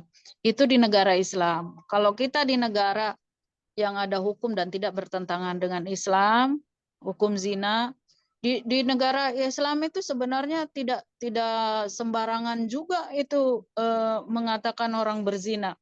Kita harus punya Bukti. 4 Saksi ya, iya, saksi ya, bukti, 4 saksi. bukti dan 4 saksi. Atau kalau dia tidak punya saksi, dia harus bersumpah 4 kali atas nama Allah, dan kelima kali dia siap diazab kalau sumpahnya itu bohong. Nah, itu untuk perzinahan ya. Nggak sembarangan juga kita melihat orang itu kumpul kebo. Ini kumpul kebo ya, biasanya orang hidup Iya, bareng tanpa ikatan sah. Kemudian kita mengatakan bahwa itu adalah perzinahan. Nah, kita sendiri dilaknat oleh Allah ketika kita mengatakan orang itu berzina tanpa kita melihat sampai dalam hukum fikih kita itu, sampai dia betul-betul punya bukti masuknya sesuatu itu ke dalam sesuatu. Itu baru mengatakan orang itu berzina. Nah, tanpa sumpah itu, tanpa bukti itu, maka kita sendiri yang dapat dosanya. Gitu. Itu kalau dalam hukum Islam. Kita masih mending ya di negara kita ini. Artinya hukum-hukum Islam ini masih dihargai gitu. Tidak seperti di negara non Muslim kan, sama sekali kita tidak mendapatkan, bahkan ya perzinahan itu bebas gitu. Kita masih dihargai.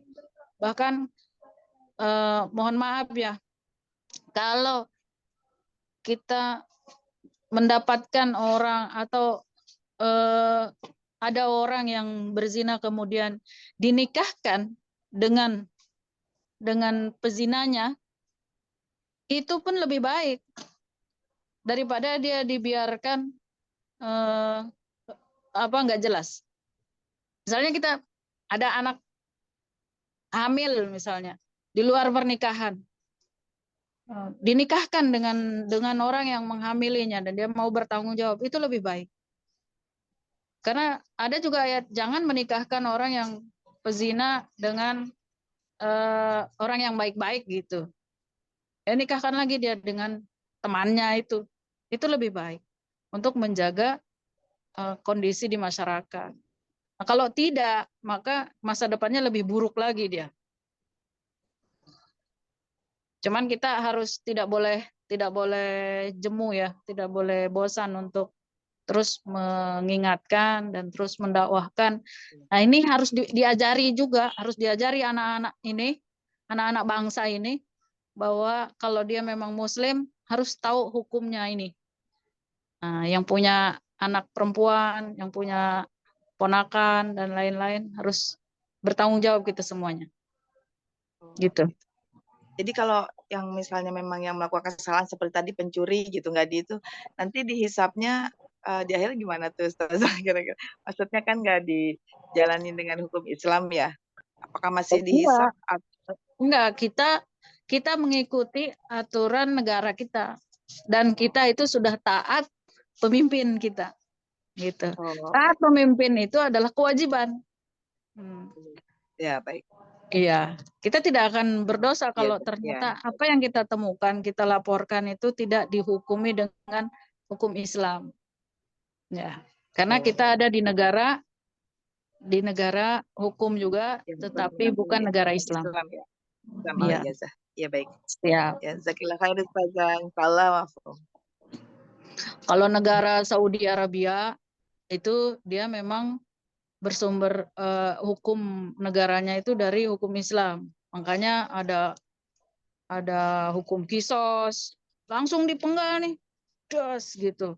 Ada potong tangan, kiri kanan, tangan kanan, kaki kiri potong. Silang, dia harus silang.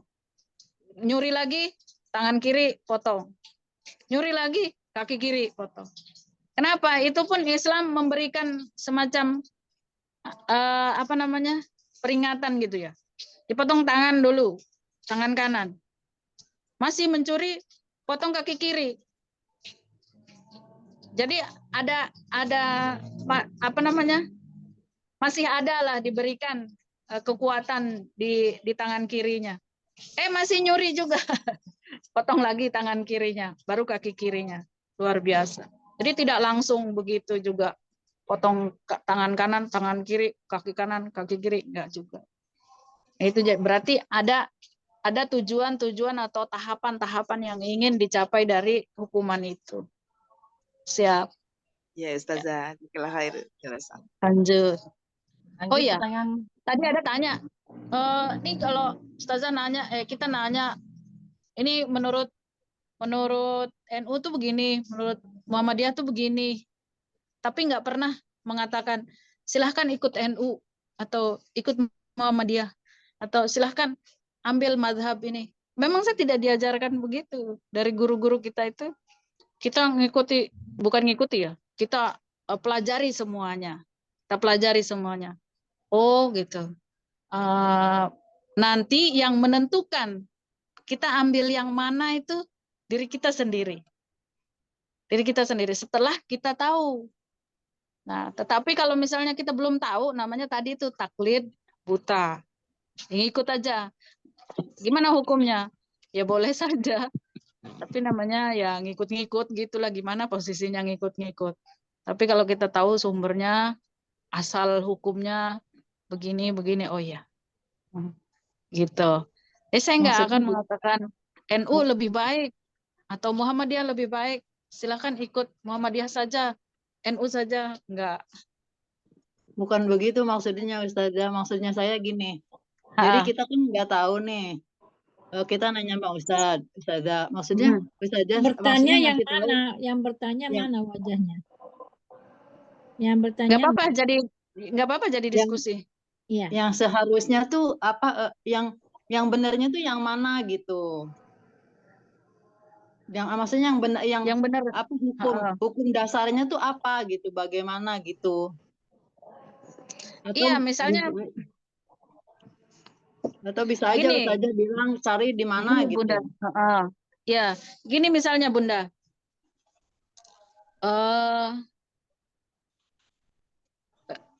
Nggak bisa mana yang lebih baik kita ikutin gitu ya. Karena nanti hukum asalnya begini, misalnya nih ya.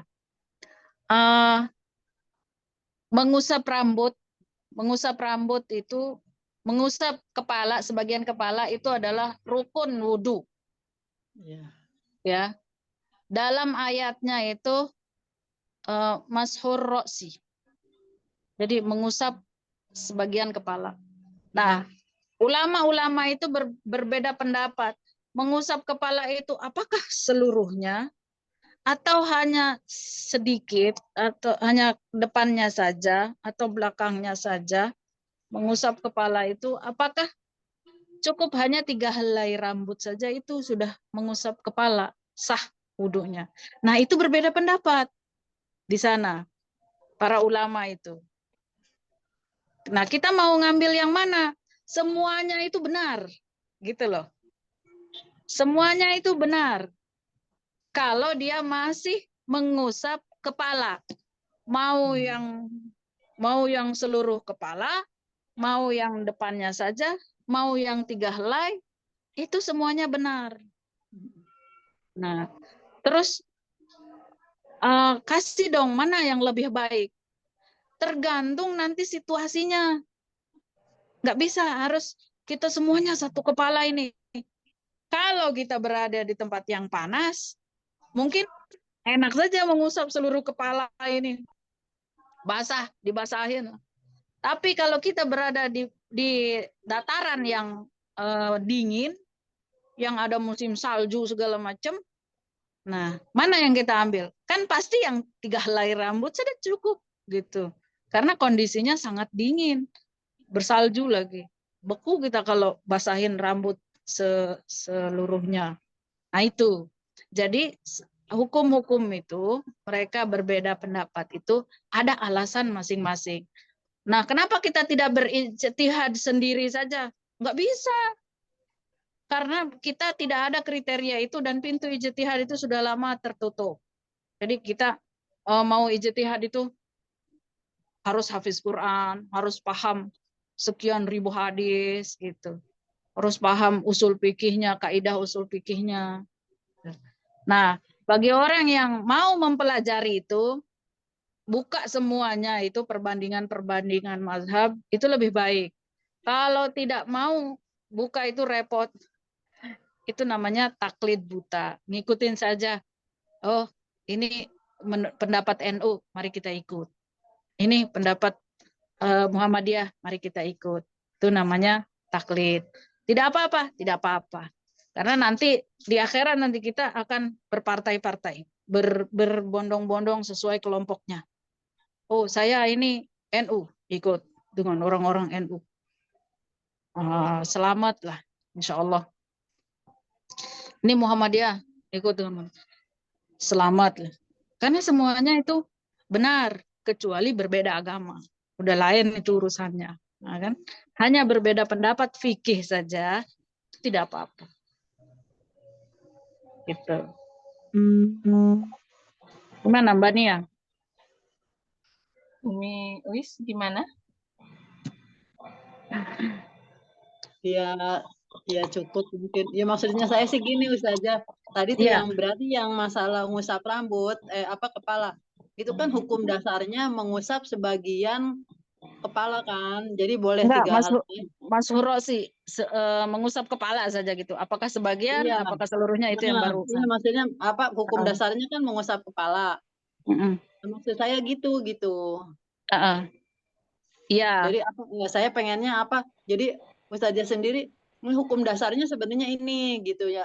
Terserah kita yang Beliau soalnya menjabarkan nggak ikut nantinya. yang kajian pertama saja. Yang kajian pertama beliau Oh, nggak iya. ikut, jadi nggak mengetahui yang kita Siap. kemarin bicarakan. Iya. Ya, nanti di fikih itu nanti lebih mendetail. Kita udah masuk ke kajian-kajian perbab nanti, ya. Siap.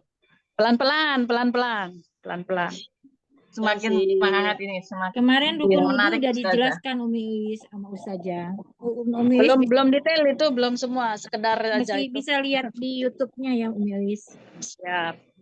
Ya, Ya, terima kasih.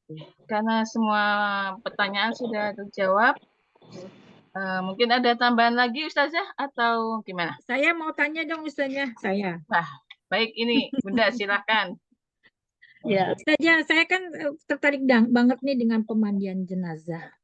Tertarik banget ya gitu ya Ustazah. Sedangkan kan saya tinggalnya di Jepang kan Ustazah. Kan untuk memandikan jenazah kan apalagi kalau di daerah saya kan istilahnya kan susah gitu ya Ustazah. Bukan susah lagi, nggak ada ya Ustazah.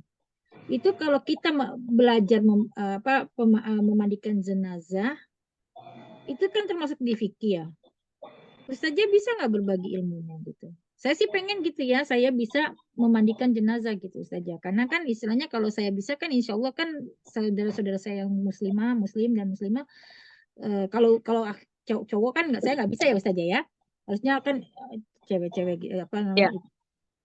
Nah, saya sih punya niat gitu kalau saya bisa memandikan jenazah alangkah baiknya gitu kan di negara yang saya tinggali ini gitu Ustazah. Gitu. Cuman kan pemandian jenazah itu belajarnya harus kita buka kelas lagi atau bagaimana Ustazah? Soalnya kan untuk cara memandikannya, misalkan kan untuk kita mesti menyiapkan apa-apanya gitu kan, itu kan harus detail banget gitu ya Ustazah. Terus kan bacaannya ada bacaannya gitu kan Ustazah ya. Itu bagaimana Ustazah? Ya. Untuk memandikan jenazah ini perlu keahlian khusus dan perlu azam yang kuat ya. Artinya ada panggilan hati ya. Saya sendiri meskipun di setiap ada orang kematian itu mesti saya paling depan gitu. Tetapi urusan memandikan saya nggak pernah ikut. Nggak pernah ikut dan saya belum ingin lah. Mungkin saya orang yang tidak kuat, nauzubillah, melihat aib orang misalnya kan. Itu kan hal yang harus betul-betul punya tekad yang kuat dari orang yang ingin menjadi pelaku itu. Tapi kakak saya adalah tukang pandi jenazah. Nah, nanti kalau misalnya untuk kegiatan ini juga ada dalam fikih, tetapi pembahasannya cukup satu kali dia. Cukup satu kali.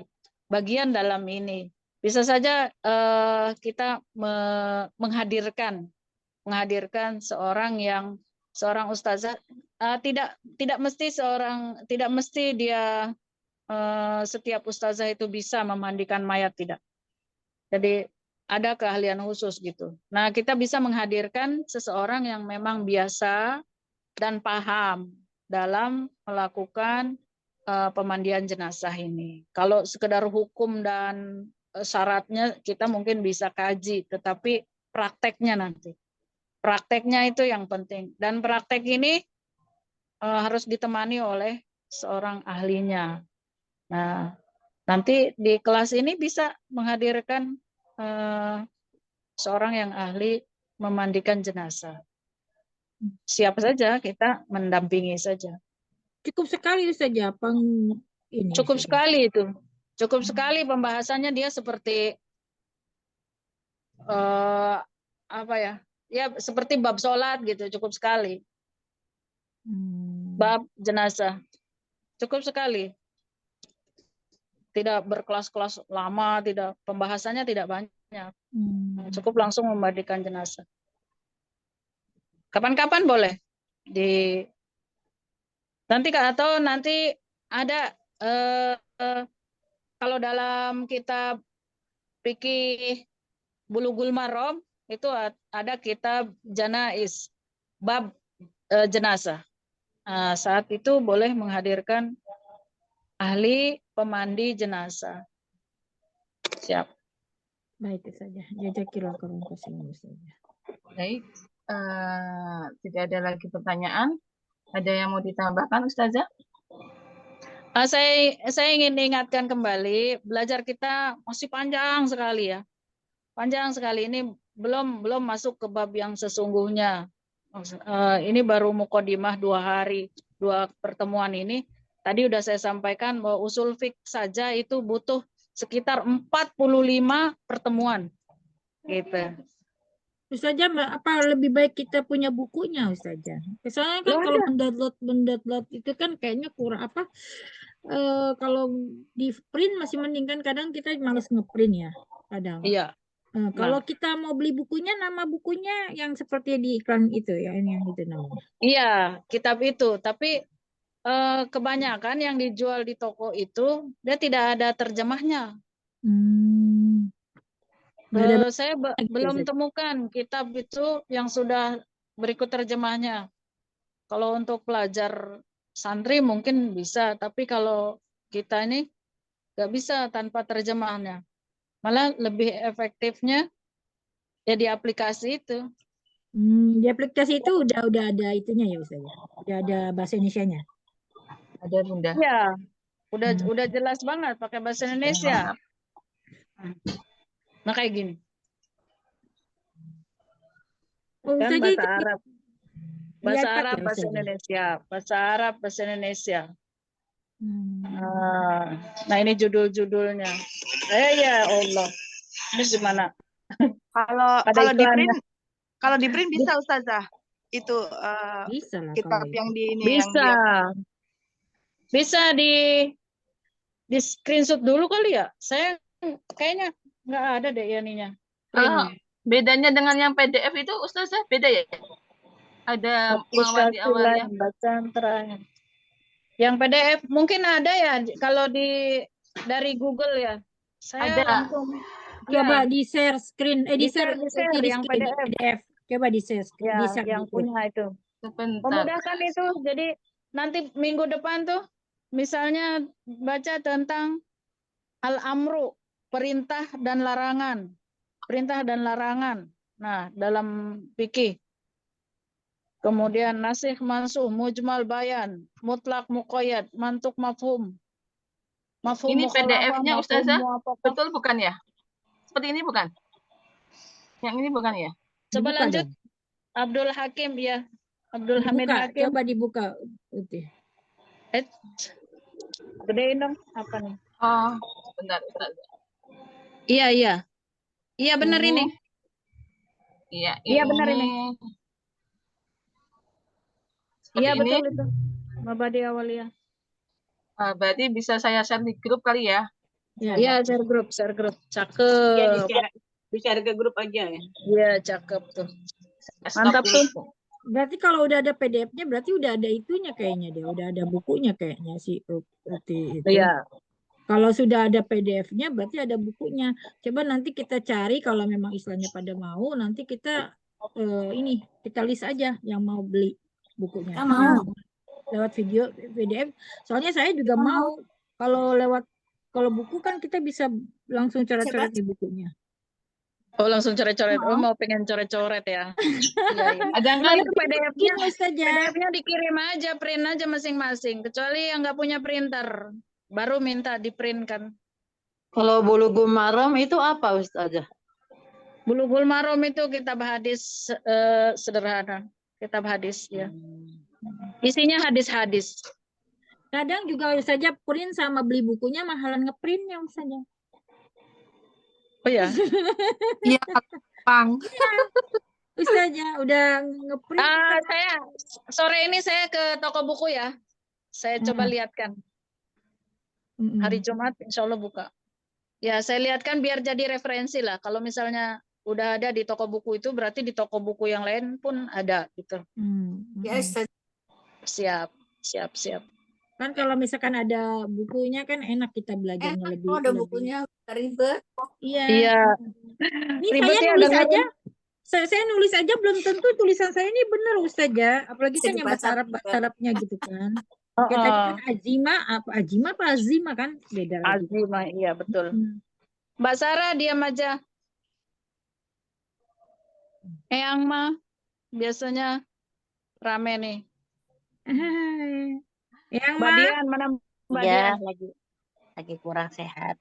Oh, Masya Allah, mudahan lekas sembuh. aja Ustazah. Tapi nanti yang PDF juga tetap di-share di grup ya. Ya, Ya. di-share aja. Nanti Mbak kami Neneng, share. Ustazah Neneng gimana kabar Lampung? Alhamdulillah sehat. Alhamdulillah. Masih sinyalnya yang kurang besar. Nanti kalau ada bukunya nanti yang mau beli boleh di list, yang nggak mau boleh lewat PDF. Kita tidak memaksakan sahabat-sahabat untuk beli ya, tapi kalau misalnya ya ada mau beli lebih khusyuk lagi kan kita lebih, soalnya kan itu kan bakalan jadi amal jariah kita juga. Belajar. Lebih Luar biasa. Tidak dipaksakan ya, tidak dipaksakan. Belinya di Shopee ya Unti. Nanti Siap. saja lihat dulu bukunya. Oke, Nanti ini peserta udah 30 orang ya, keren nih. Makin ramai malah. Saya pikir ngaji monoton gini, maksudnya ngaji serius gini, nggak ramai gitu. Ini Ustazah soalnya apa, kita banyak yang kan kita kan buta ya Ustazah, kan kalau kata Ustazah tadi taklid ya. Kita tuh banyak yang kita nggak ketahui, terus di sini kita tahu gitu Ustazah. Apalagi seperti saya kan masih baru-baru berhijrah gitu kan. Makanya orang-orang panggil saya Ustazah. Saya ini nggak tahu apa-apa, masih belum tahu apa-apa, makanya jangan panggil saya Ustazah gitu kan. Karena belum ngerti. Kebanyakan kita ini memang taklid. Iya betul. Dan alhamdulillah kita taklid kepada yang baik gitu. Iya. Taklid masih lebih baik. Insyaallah. Nggak apa-apa sambil belajar. Ada PR mazhab tuh bagus tuh saja. Jadi saya buka Google, jadi tahu oh mazhab ini. Kalau enggak kan nggak tahu. Iya. Cari PR mazhab. Ya masalahnya sih Ustazah ini kan ibadah Kalau kita Google ya sehari-hari apa namanya, kita nggak tahu itu benar atau enggak kan Ustazah ya, takut gitu kalau Google gitu ya. Kalau memang berdasarkan dia sohi, kita masih mending. Kadang kita kan Google juga kan nggak semuanya kita itu benar gitu kan, makanya mesti kita pilih. Iya betul. Nggak apa-apa baca Google tapi tetap ikut ngaji manual begini. Ini kan ngaji manual. Baca Google terus tanyakan di sini ya, ini benar atau enggak Ustazah. Siap. Baik. Sudah jam 1 di Jepang, udah jam 11 di Indonesia. Udah 2 jam. Ustazah mungkin juga ada kegiatan. 12 di sini. 12 di Lombok ya, Masya Allah. Baik, karena waktu sudah siang, mungkin lebih ahsannya kita tutup acara pada siang hari ini dengan membaca doa kafaratul majlis. Ustazah tutup dulu dengan doa. Oh, silakan Ustazah tutup dengan doa. Saya usul ya, saya Ya. usul. Ya, kita kan selalu ada moderator, pembaca Al-Quran, Ya. cari tilawah. Hai. Karena tambahkan pembaca doa di awal. Oh, pembaca doa. Baik. Iya, pembaca doa Jadi di awal. masih ini ya, Nah, masih kumpul. Baik. dikasih taunya kan 2-3 hari sebelumnya itu kan dari kemarin itu. Jadi supaya pembaca doa juga bersiap-siap doa apa yang mau dibaca gitu. Alhamdulillah saya mau nanti belajar semua. Kayaknya mau saya tugaskan siapa ya kayaknya? Enggak, semuanya harus kena. Biar Masya Allah. semuanya belajar membaca doa. Jadi kalau lebih baik kita panggil di luar apa kita di kelas ini aja Ustazah? Menurut Ustazah bagaimana? Pembaca doa. Selama ini kan saya sari tilawah juga saya ambil dari luar juga kan karena saya kalau misalkan itu kan saya campur-campur gitu kan. Apa kita dari sini aja biar semuanya belajar? Jauh banget. Justru anggota kelas ini semuanya harus bisa membaca doa, membaca Al-Quran, semuanya harus bisa. Ya kan menjadi kalau doanya moderator. itu kan bingung Ustazah. Apa Ustazah punya doanya gitu Ustazah. Jadi nanti kita sahabat-sahabat sini kita banyak kalau doa mah. Ya, jadi Saya nanti kita sahabat-sahabat sini bukan menghafal ya, maksudnya bacakan. Kalau lama-lama kan kalau kita biasa kan lama-lama bisa ya Ustazah. Jadi kita ini jadi nanti admin menentukan si A, si B, si C gitu. Oh, jadi doanya satu gitu. Doanya satu. Jadi kita hafalin dulu, kita ini dulu, nanti kalau misalnya kita belajar baca.